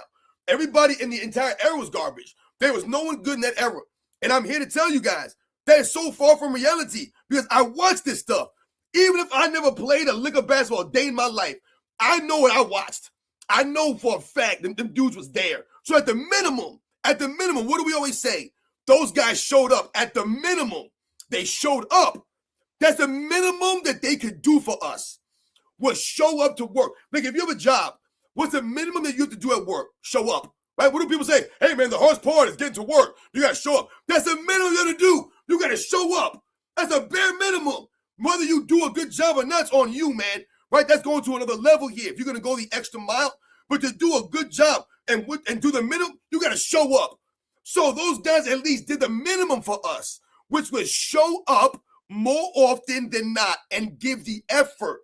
That's all you wanted from the great athletes. They were earning their money. I don't need an autograph. I don't need them to be nice.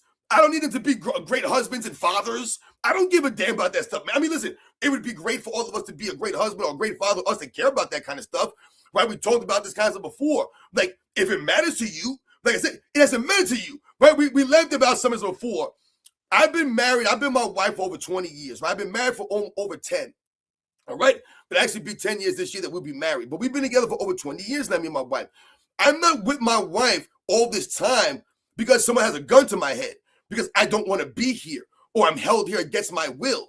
I'm here because I want to be here with my wife. So I love my wife, so that makes me give effort into my marriage, into my relationship. These things matter to me. So that's what it is for a lot of us out here. If you don't want to be married, you got to be married. That's great. Much respect to you guys, man. You know what I'm saying? Anyone that feels that way, that's great. You know what I'm saying? There are pros and cons to everything in life, right? If you don't want children in your life, once again, shout out to you, man. You know what I'm saying? My brother-in-law and something, my sister-in-law, they ain't got no kids, and they live the dream, man. You know what I'm saying? They got money like that. They get to travel all over the place. You know what I'm saying? So there's pros and cons. That's not the life for me. I don't think that's great. That wouldn't be my living the dream. I'm living my dream. So again, we all have to take and put whatever we love, put it into that. You know, go into that.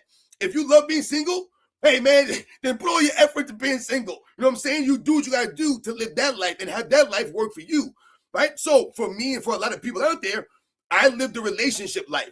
That's the life that I'm living. I'm living the marriage life because I want to be here. If I didn't want to be here, wouldn't be here. If my wife didn't want to be here, she wouldn't be here, man. I'm not holding my wife, shackled to a basement bed somewhere.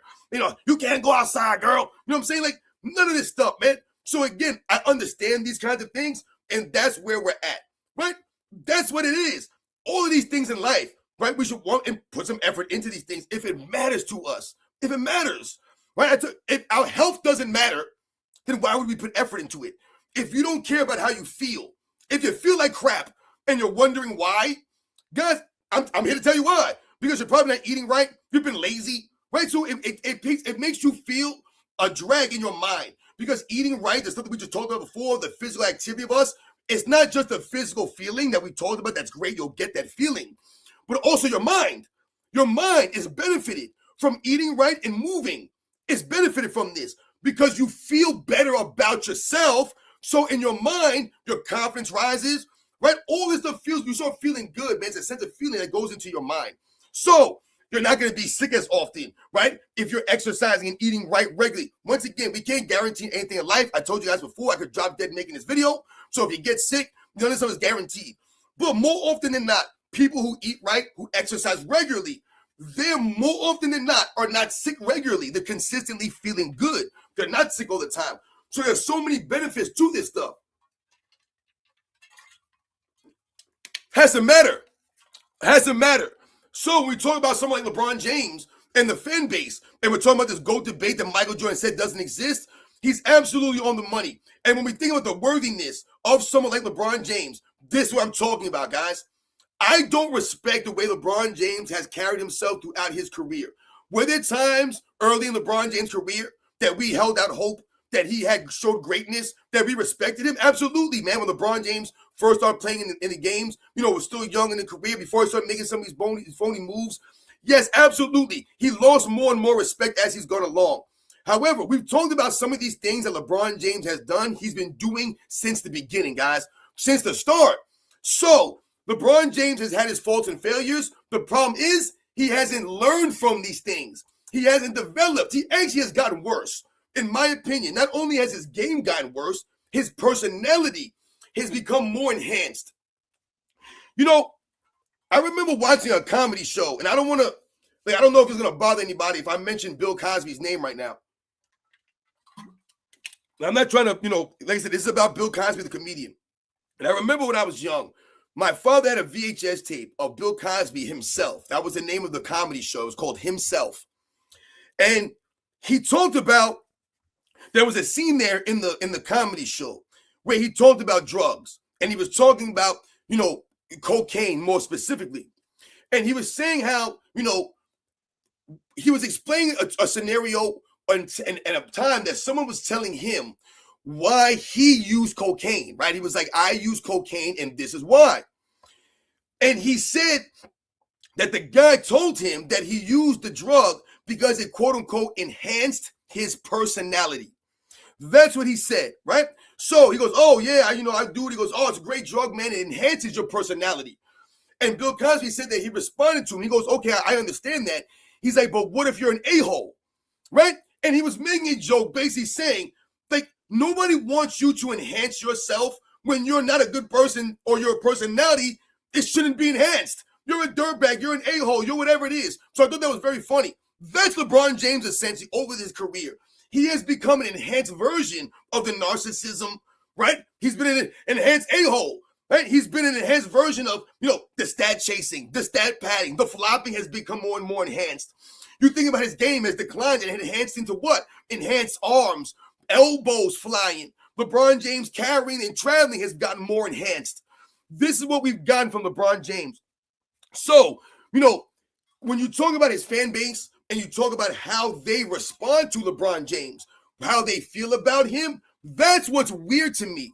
Because how could you look at someone like LeBron James? How could you see him do stuff like this and then sit there and be like, yo, no matter what he does, I'm going to defend him and I'm going to tear down everybody else and you're going to call people like me haters, right? Oh, y'all just handle LeBron James. So when we see and we think about LeBron James and we think about what happened last night for the Lakers, right? And we think about the game and you think about how the Lakers went out there and had to win a very close game, right? Luka Doncic hitting a game winner. And I said, you think about how this stuff plays out. Oftentimes when LeBron James on the court, I've told you guys what, these are scenarios like last night where the Lakers won despite LeBron James, despite him, all right? Not having an impact, actually having a negative impact, maybe not in the plus minus, because we know that LeBron James, they've been protecting his plus minus, which is something I found very interesting also that we mentioned on Sunday, right? All of a sudden, it seems like the media, right, people like LeBron James, right, his supporters, they're listening to what we have to say. They are. So when LeBron James fans say that LeBron James don't care what we have to say, he don't even know you guys, no one hears you guys are nobodies. No, they're listening to what we have to say. Stephen A. Smith, Nick Wright, Shannon Sharp, all these people out here, they're listening to what we have to say. Max Kellerman, Rich Paul, they're all stealing our content. So LeBron James all of a sudden has been trying to focus on his plus minus, even though we know you're not having an impact on the basketball court, and last night was more the same. So the Lakers beat the Nuggets last night. Luka Doncic is the game winner with seconds to go. But before that, at the end of regulation, the Lakers are down by 2. And Austin Reeves at the free throw line, right, for one more free throw. So what they're trying to do in this instance is miss the free throw on purpose, get the rebound, and get the basket to tie the game. That's what they're trying to do. Anyone who's watched basketball over the years understands this is not an easy thing to do, right? It's a simple concept, but it's not a simple execution.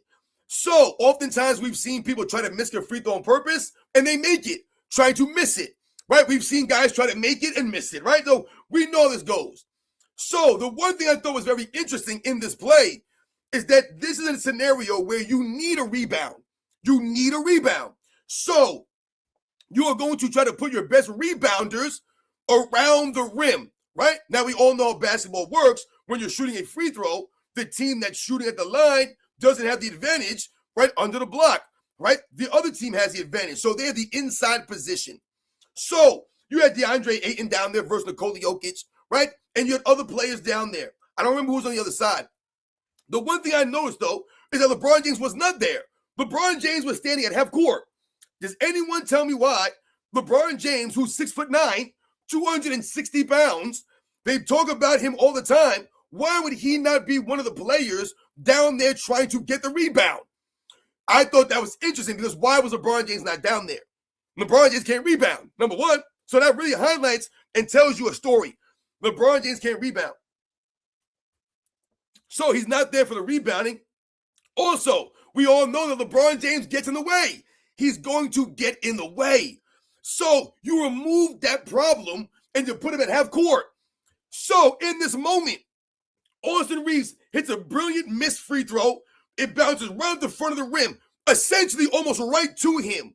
Nikola Jokic and DeAndre Ayton pretty much put themselves under the rim out of position. The ball bounces right in the line. Austin Reeves gets it, shoots the shot. They tie the game and send it to overtime with LeBron James lollygagging at half court, not doing a damn thing out there. during this scenario. So, again, someone like Austin Reeves, who, Rich Paul has continued to trash and, undervalue, right, what he does for the team, his impact on the team, he's again going out there and making a play, standing up or stepping up when the Lakers needed it. Shout out to my man at Real Side Beers for coming through. Simply creates content. Shout out to you. I really appreciate you guys coming through, man, on the Sunday mornings with me. I told you, I'm going to try to keep this a consistent theme. I think I'm going to try to do something where maybe on like a Friday night, like maybe every other Friday night or something, I can do like a call-in where you guys, I'll drop the link, after like maybe like a couple of minutes into the show, and you guys can call in and, you guys can rant. You guys can, tell me or, speak to me, you can yell at me, whatever it is you guys want to say. Maybe I'll try to do that. The only reason I haven't been doing a lot of call-ins is because, I told you my internet was always suspect, and, I'm really shaky with a lot of these things, man. So sometimes it's harder to get the call-ins going, and then sometimes you have so many people, and I'm trying to get everybody a chance to talk and say something, and, you don't want to cut people off, or, I don't want to give you guys a time limit to say anything, but sometimes, it has to be that way. So I definitely think I'm going to try to, do something like that on maybe a Friday night where I can have you guys call in and be able to, as I said, share whatever it is. It don't have to be a certain topic. It could be a completely different topic or a different, whatever it is you want to bring up, you can bring it up. So I think I'm going to try to start doing that for some of these Friday nights. But yeah, I really appreciate you guys always coming through. McZuggin's always coming through. Them round earth, I'll tell you, man. Oh, goodness gracious, man. Don't even get me started. You guys know I'll be going off on a rant sometimes, man. The token black guy, what up, man? Slow Mo, what up? I appreciate you guys so much, man. Like I said, it means a lot. Ant Weston, what up, man? I'm good. I really appreciate it. I said, Newman, what up, man? I appreciate you guys coming through on a Sunday. It means a lot. I've been rambling on here. I didn't even realize it was almost 11 o'clock. Sometimes I'm just talking for so long on some of these topics.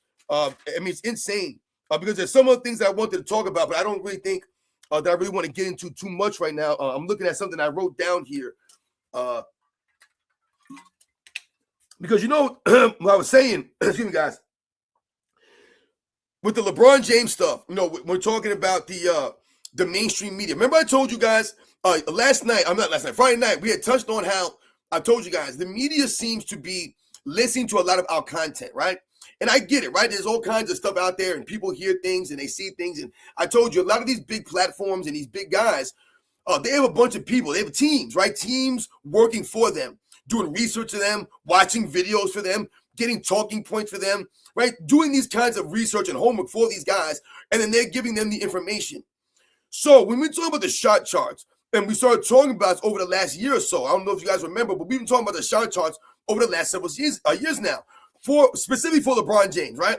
And we've been laughing at the kinds of shots that LeBron James has been taking over the last several seasons, because we talk about the de-evolution, right? How his game has devolved into just another bunch of stiff arms and offensive fouls and travels and carries, all this weak stuff. His game is weak, but they'll tell us, oh, LeBron got a bag. LeBron James, the greatest scorer of all time. LeBron James this, LeBron James that. They'll celebrate him and promote him that way. But when you watch the games and then you look at the shot chart to confirm this, it tells you everything you need to know. Well, I've told you guys before. We talked about it on Friday, and I said, if you go to ESPN, and I don't know how long this has been going on, but I know over the last several games now, if you go to ESPN and you try to pull up LeBron James' quote-unquote shot chart for whatever game, they're never going to give you LeBron James' full shot chart. What they're going to give you is a version of a shot chart with other players involved in this. So, for example, like I told you guys, they had a game the other day where LeBron James was 0 for 3 from three-point range. But when you look at his shot chart, he had shown that he had actually made a couple of three-pointers. So when I clicked on this, they had shown makes for Rui Hachimura on LeBron James' shot chart. So I thought it was very interesting that all of a sudden now ESPN has seemed to go out of their way to finagle and make a glitch or something in LeBron James' shot chart when you pull this up. If you go to any other team, I've gone to other players. I did the same thing last night for the Lakers-Nuggets game. I pulled up Nikola Jokic shot chart. I pulled up Aaron Gordon's shot chart. I pulled up any player from the Denver Nuggets. Everything is copacetic. Everything is normal. I go to the Lakers, and all of a sudden the shot charts are all weird and all jacked up to high hell. Things don't make any sense.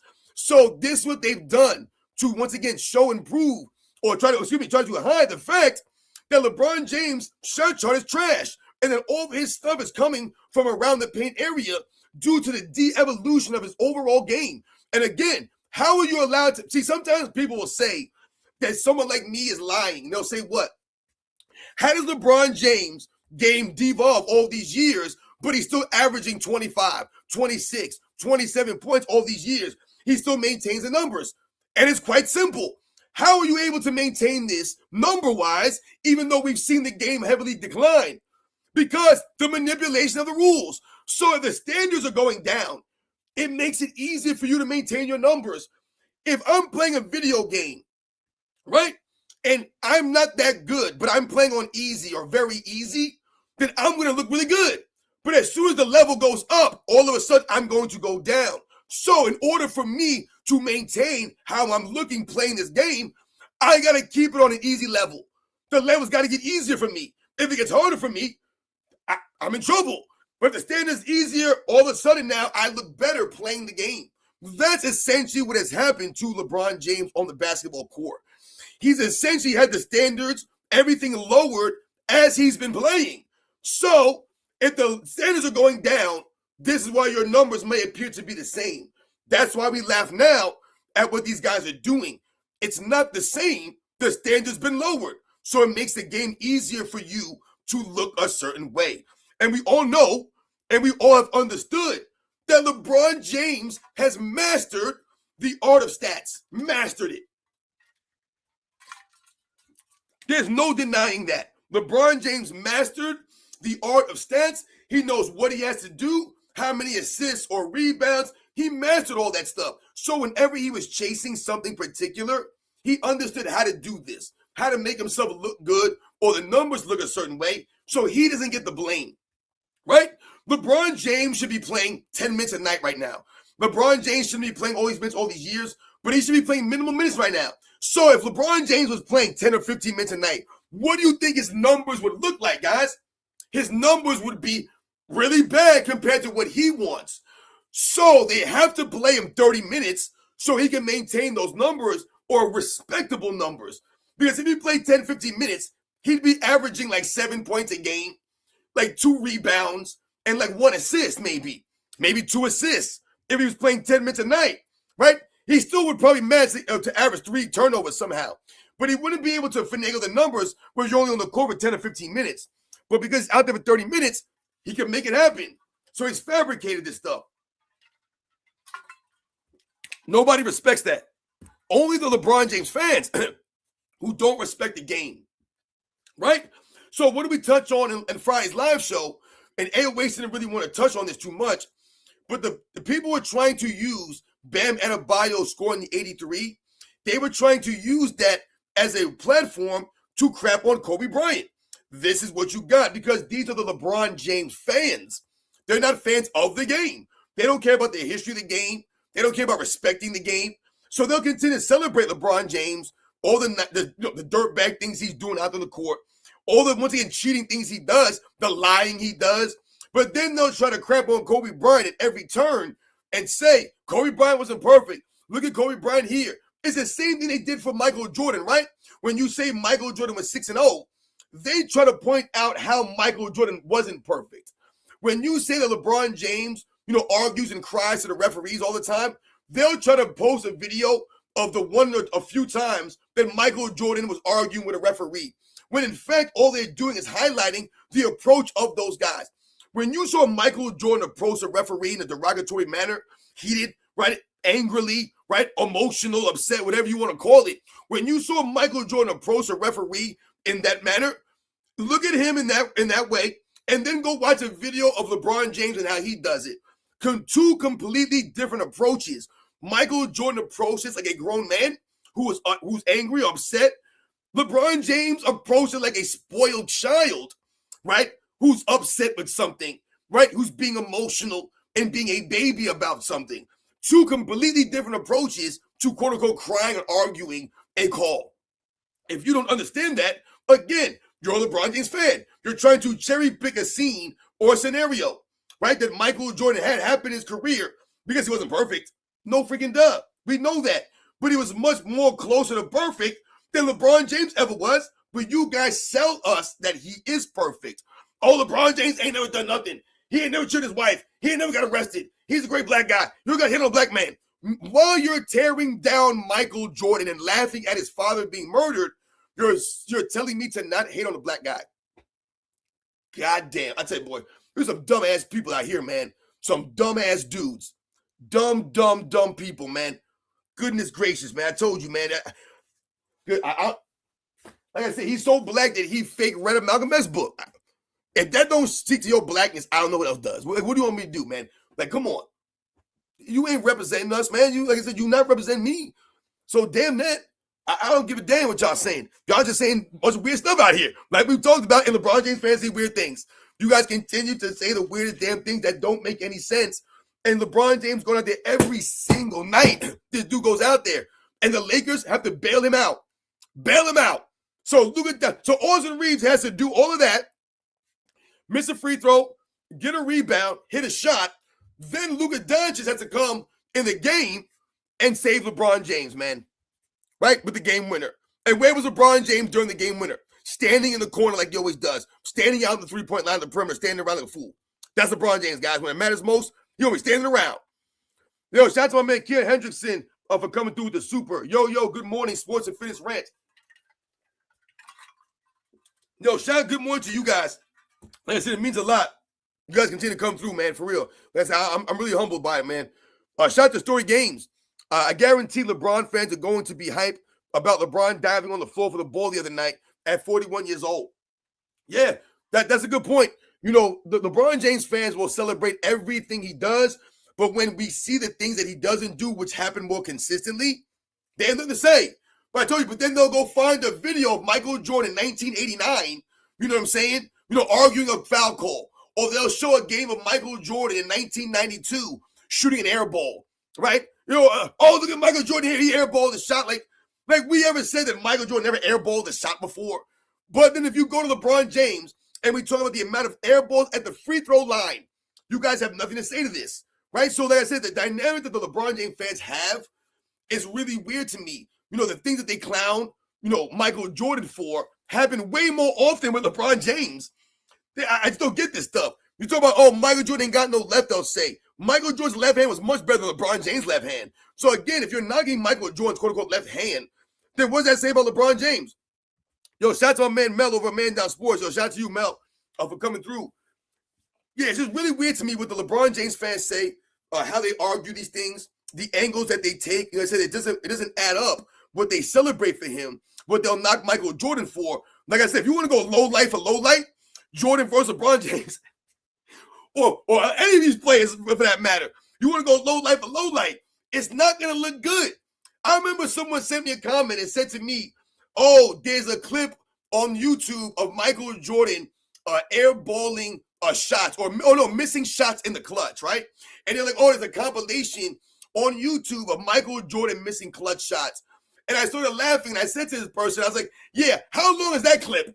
I guarantee you that clip ain't that damn long, man. I guarantee you when we flip the reverse, how many times Michael Jordan hit game winners, how many times he came through in the clutch, I guarantee you that version, that clip is much longer. So again, this is what we're talking about. You could tell me Michael Jordan missed shots in the clutch. We all know he did. That's why he came through more often than he didn't, because he wasn't afraid to take those shots. No one said he was perfect in those opportunities. But if you want to go, like I said, low light for low light, or, you know, iconic moment for iconic moment, LeBron James is all the way down there, man. I mean, them iconic moments is down there. Where are they? Michael Jordan has so many iconic moments, you can't even remember them all. I mean, the entire man's entire career is iconic. Every year is iconic moment in there. Every season, guys, of Michael Jordan's career, there's something iconic you could talk about, right? Everything. Whether we're talking about the slam dunk contest some of these years, whether we're talking about them making the playoffs and making to the conference finals, right? The shots that he's hit, right? These moments that he's done, the moves that we've seen him do. I mean, what are we talking about here? There's iconic moments all throughout that joint. I told you, think about Allen Iverson, right? And one of the great iconic moments in Allen Iverson's career. One of the great iconic moments in Allen Iverson's career is him crossing up Michael Jordan. So that's how iconic Michael Jordan is. He's so iconic that Allen Iverson crossing him up in that moment is an iconic moment for Allen Iverson. Okay? That's what we get because Michael Jordan didn't duck the smoke. Did he duck the smoke against Allen Iverson in that moment? No, he did not. So you get that iconic moment because he didn't duck the smoke against Allen Iverson. The same thing we got in the slam dunk contest. He didn't duck the smoke against Dominique Wilkins. He didn't duck the smoke in 85 as a rookie against Dr. J. He showed up. So we have those moments. These guys today, they don't have the moments like that because guys are ducking smoke. Guys are not playing. They're load managing, right? They're not iconic because they don't got personalities. They ain't got no swag. I mean, hell, these guys don't even have cool sneakers or cool commercials anymore. Where are the commercials from these dudes? It don't even add up like that. Every night, that's right, Lionel Jones. Michael Jordan almost did something amazing. I mean, it was every night. Every night you turn the Bulls on, Michael Jordan made a play where you were blown away. Blown away, man. Shout out to Lou Staff. What up? Those are the facts, man. That's why people say, yo, this guy was box office, because every night you were like, how did he make that layup? The dude's layup package was insane. And we're talking about guys, draped over you, right? Guys hitting you, right? Michael Jordan getting knocked and still making, guys grabbing his arm and he's still finishing it, right? You see Michael Jordan go here and then he switched over there, right? And then move it around someone's arm like that and finish it in. I mentioned Scottie Pippen earlier and the extension of Scottie Pippen when he would come down the lane. Michael Jordan's extension was insane because of the manipulation of the basketball. So there were times that he would come down the lane and a guy would look like they were going to get it and he would extend it around them. Like he would move it around them and put it in. Like that's what he did. So those plays that we're talking about, insane. Yeah, you guys know that. Shout out to McZuggins again, man. Every MJ game I went to live, he both played and did something iconic. Wasn't even in Chicago. Exactly. These are the feelings, right, that Michael Jordan, that's how he felt, right, to go out there and put in a show, to show his talents for the fans. For the fans, guys, it mattered to these guys to go out there and put on a show, to give the effort, right? They had pride. They were competitors, but they also wanted to go out there and showcase themselves. They wanted to show off, right? And we were there to witness all this stuff. So Michael Jordan always brought it, man. Was he great every night? No, he wasn't great every night. But even if he wasn't great, he would still give you a play.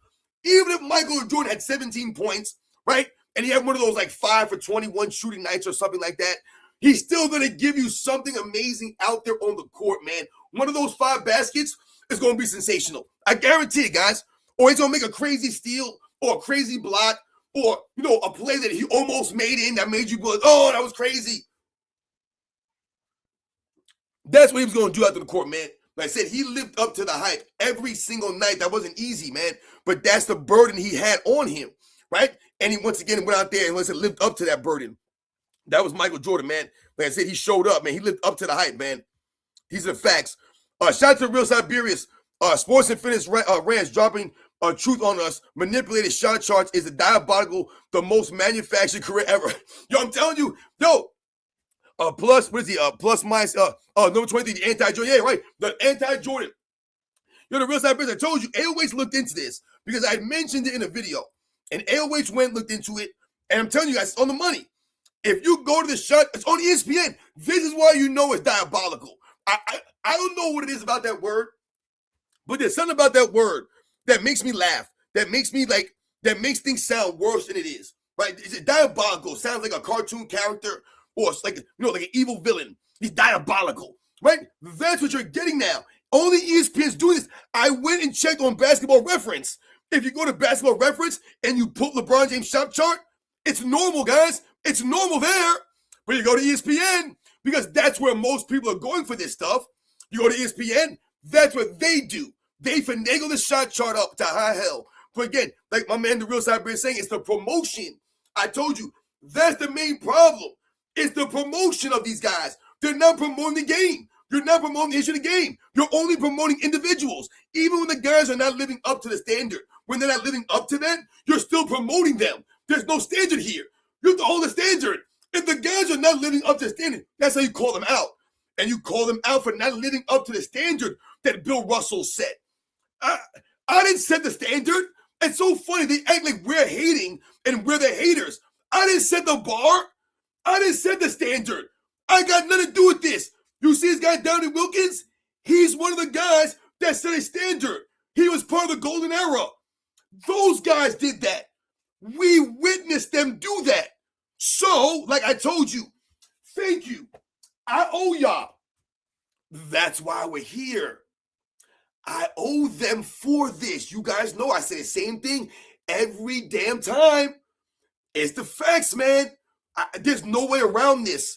This is not nostalgia. This is not misremembering. That's not what this is. This is reality. That's the facts. That's what happened. Those guys held the standard. Michael Jordan raised the standard even higher. They held the bar up there. And slowly but surely, they've chipped away the standard. They chipped it away. And like I told you, it's down there somewhere, man. Standard down there. Carrying, traveling. Down there, the fishing rule book. Gather step. Trash. All that stuff is trash. Garbage. You know how many times I watch games from back in the day, right? Whether I'm watching it for my enjoyment or I'm watching it for some kind of, video or for some of my purposes for YouTube or something like that. The funny thing is I'm watching a lot of this stuff and it's criminal the way that the game is officiated today versus back then, guys. And I'm just talking about the 90s. I'm not even talking about the 60s or the 50s or the 70s. I'm just talking about the 90s, guys. The things that guys were getting called for travels in some of these games I'm watching, guys, it's insane. Insane. What would a guy like Dominique Wilkins, what could he do on the court if he was able to take 1 billion gather steps? You give Dominique Wilkins, a freak athlete, Dominique Wilkins' athleticism in this NBA, he gonna be a freak out there. You're gonna be, yo, this guy's crazy. Give Dominique Wilkins the ability to take 2 extra steps with on the basketball court. Guys, it's gonna be banging on everybody. They're gonna be dunking from everywhere. I mean, it's gonna be insane. All of a sudden, his level of game goes up. If he's able to carry the ball this way and manipulate it, all of a sudden, Dominique Wilkins is a master ball handler to a level you never saw before. That wasn't one of his strengths. All of a sudden, it would be a strength for Dominique Wilkins. He'd be out there going crazy. But those guys were held to a higher standard. So Dominique Wilkins and the other great scorers had to score within a much tighter, restricted standard. That's the facts, man. There's no way, once again, for us to go around this or to lie about that. That's just the facts there. What Dominique Wilkins, a lot of those guys did, Clyde Drexler, Karl Malone, Charles Barkley, Hakeem Olajuwon, David Robinson, Shaquille O'Neal, right? The guys that were scoring all the points, right? The big-time players, they were held to a much higher fishing standard, right? So, again, it's hard to score when you're getting called for travels more frequently or the carry violations more frequently. I talked to you guys about Karl Malone the other live, right? We talked about it. When you think about Karl Malone, and he was the all-time leader in turnovers for all those years, people probably wonder, how does Karl Malone end up as the all-time leader in turnovers? He's not a ball handler. You played with John Stockton all those years. So there was no burden on Karl Malone to handle the ball or to make passes all the time, right? No. However, because of the game that Karl Malone played, because of the era he played in, Karl Malone was frequently called for offensive fouls. That's a turnover, guys, on your resume. He was called for travels down low. That's a turnover on your resume. So, yes, there were times that Karl Malone threw a bad pass or maybe he fumbled the ball away, right? Absolutely. But more often than not, a lot of those those turnovers were travels and offensive fouls because that was how Karl Malone played the game. Maybe illegal screens, right? The elbows that Karl Malone played with, right? Banging into guys, pushing guys. You're going to get called for these offensive fouls. Those are turnovers. So this is how you move up a rankings when you play every night for 20 seasons straight. That's how you add up turnovers because every night you're there. Every night you're getting offensive fouls called against you. Every night. Every night you're getting a foul called against you that way. That turnover's right there, man. So this is how you accumulate these things. All right? It's different than LeBron James. That's why I tell you guys, imagine if they called those on LeBron James. The offensive fouls, the carries and travels. All of a sudden, LeBron James is like 9,000 turnovers for his career, right? So it's different when we talk about this, guys.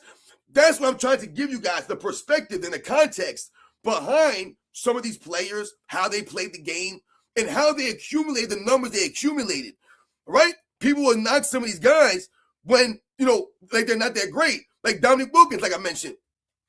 If Michael Jordan did not play, right, if there was no Michael Jordan, Dominique Wilkins would probably have about 4 or 5 scoring titles. Then all of a sudden, maybe people look at Dominique Wilkins a little bit differently. Same thing for Karl Malone, but they play the same era with Michael Jordan. So your scoring prowess is not going to be as, known or respected because you don't have all the quote-unquote scoring titles behind your resume. But you played against arguably the greatest scorer of all time. So it's hard for you to win a scoring championship. Shout out to you guys come through the supers, man. I thought I saw somebody else. Shout out to my man 20K for coming through the super. Did anybody see LeBron James gets dunked on compilation by Red Blooded Sports? Just dropped yesterday. I guess I'm gonna go check that out. Shout out to my man 20K for always coming through. I did not see that, but I guess I'll have to go look into that. Shout out to you, Red Blood Sports. I'll check that out, man. Shout out to Red Blood Sports for doing getting dunked on compilation, because we all know LeBron James is out there getting dunked on a regular. And it's funny because LeBron James likes to flex on little guys, right? He likes to do chase down blocks on little guys, right? And then he'll get banged on and look real stupid out there. Shout out to Praise to Don. LeBron should have been left on the wall. Oh, my goodness gracious, man. I'm telling you right now, these are the facts out here. Yo, shout out to my man Praise to Don for coming through. Goodness gracious. Oh, my gosh, man. I mean, listen, guys, these are the facts out here, man. Again, yo, shout out to my man Mel from Man Down Sports who came through. Shout out to JM Von Doom. Yo, shout out to Bank Roll Reed for coming through. Yeah, imagine Stockton said exactly, because Stockton gonna be there every night. Every night Stockton gonna be there. So he's gonna rack them assists up. He's gonna accumulate them assists. Remember the way that they count assists now, right? This is what my man Bank Roll he's talking about. The way they count the assists now. Stockton, if he was averaging like 13 or 14 assists, almost every single season, some of those years, John Stockton, now he probably averaging like 17, 18 assists now per game. I mean, think about the rebounds for someone like Rodman. How many rebounds with Rodman? I mean, just off of Rodman's hustle, he's going to get astronomical rebounding numbers because the work and the hustle of Dennis Rodman, second to none. So you're going to outwork all these soft-ass dudes in this era. It's going to be a laugh out there on the court. You guys are going to put these crazy numbers. Remember, Kevin Love in the early 2010s. Kevin Love was putting like 20 games up, 30 games up. This guy was a monster on the boards, Kevin Love. Then he goes to play with LeBron James, disappears. Insane stuff we were seeing from some of these guys, man. So some of these guys, you guys have seen it. Lionel Jones, you saw it's hilarious. Your booster leg, in the Olympics. I'm sure he's on there. Shout out to Heath Overledger for coming through again. Like I said, it means a lot for you guys to come through, man. And you guys I'm pretty sure I got all the supers out there. Thank you very much for you guys for coming, man. So again, man, I'm gonna end the live stream on this, man. I think we had a really good live here. We talked about some good stuff. Like I said, I don't know, who's gonna win the Rookie of the Year. We talked about Cooper Flagg and Con Knuppel and the season that he's been having. The Charlotte Hornets, San Antonio Spurs, been pleasant surprises for the NBA. So it's been really, really good. We all know that, these things that have been, talked about this whole week with the Bam Adebayo stuff and some of the comments from Byron Scott and the Tracy McGrady, Kobe Bryant stuff we talked about. So again, man, like I said, LeBron James continues to get carried by Luka Doncic, getting saved by Austin Reeves while he's out there standing around watching the game, still playing 30 minutes. He had 5 turnovers again last night. The turnovers never stop. They never end. They never end from this dude. This dude continues and continues with the turnovers, man. It's like, my goodness, man. How does it? I don't get it. Every night the turnovers. 5 turnovers. And like I said, they didn't call for travels. They didn't call them carries. So he probably had about 7, 8, 9 turnovers out there, but they called them for 5. Never ends, guys. Yo, Jig is free. What up? Shout out to you. Yeah, I appreciate you, man. Thank you very much, Chase 1730, my man. Yo, I appreciate it. Thank you very much. Yeah, absolutely. I mean, listen, Andre, real time. Kawhi Leonard, to me, I told you, one of the things that really bothered me about Kawhi Leonard, or one of the things that really, makes me so hard on Kawhi Leonard, and why I'm disappointed in Kawhi Leonard, is because At one point in time in the NBA, Kawhi Leonard was the guy that I was holding out hope was going to put an end to the LeBron James nonsense, right? You were hoping that someone like Kawhi Leonard was going to be the anti-LeBron, the anti-LeBron James. Kawhi Leonard was quiet. LeBron James loud as hell. Won't stop talking about himself. Kawhi Leonard was quiet, right? Didn't say anything. Kawhi Leonard played defense, played both sides. LeBron James, not so much. He played defense when he wanted to sometimes, right? So we all looked at Kawhi Leonard as a guy who played the same position as LeBron James and could take LeBron James out. He was LeBron James' kryptonite. So when Kawhi Leonard went down in 2017 and things started to change and, you know, some of his personality started to come out a little bit. He started to act like a little bit of a baby sometimes. And, you know, and we know he's been injury prone and he's had some, you know, some chronic stuff going on here. That's part of the reason why I've been upset with Kawhi Leonard, why I was originally upset and why I feel like I was so hard on him is because I wanted him to, you know, like I said, take this dude LeBron James out of here, erase him, erase this clown. So maybe we wouldn't even deal with this LeBron James stuff right now. Remember when he went to LA? I thought that Kawhi Leonard, I was hoping Kawhi Leonard would go to LA and destroy LeBron James in LA. Go there and just take the Clippers to the finals, maybe not win a championship, but prevent the Lakers from doing anything. But that's not what we got, right? We had injuries from Kawhi Leonard. We had all these weird trades and all these scenarios and all this stuff. So, you know, that was part of the problem for Kawhi Leonard. But if I had to base him off of the game that I saw, like, to me, I told you guys, Kawhi Leonard, to me, his best was 2014 to 2017. Now, has he shown those flashes since? Absolutely. He's shown stretches since. Okay, even right now, he just went down again. But he was showing flashes. He looked really great this season. So to me, the 2014-2017 Kawhi Leonard is the best version of Kawhi Leonard to me. That's when I saw him doing things where he was just, like I said, playing at another level. He had the game. To me, what he was doing there, I never saw LeBron James do anything like that. What Kawhi Leonard was doing to the Golden State Warriors, I've always talked about this before. In 2017, Western Conference, guys watching the game live, guys, from the tip-off. I watched it live. Yo, I'm telling you guys right now, what I watched Kawhi Leonard do in that first half, guys, was Jordan-esque. More so than even Kobe Bryant to a level, guys. This dude he was shutting down Kevin Durant. They could do nothing, Kevin Durant. He could do nothing in that half. And no one could stop him. No one. Draymond Green, Kevin Durant. Nobody could stop that man. He was mastering both sides of the ball with such a control. I was impressed. I was absolutely impressed with Kawhi Leonard in that game. I was watching that first half, masterful. And then he got hurt. It's not his fault. But to me, he never came back, right? And the mindset, you know, he became a little bit, you know, he became a little bit of a diva, and I get it, man. You know, he started drinking the Kool-Aid. He got the commercials and the cyborg nonsense. And you can't be a cyborg when you're always hurt. Man, it just don't work, man. You know what I'm saying? Like, you're getting all the commercials and the money, but you're never there. So, but Kawhi Leonard, man, I mean, he's the potential. He's another what if to me. He's hard to rank all time for me because there's so many holes in his career. His career's got so many holes in it, man. You know what I'm saying? Not his game. His career has holes in it. So again, man, you guys know the deal, man.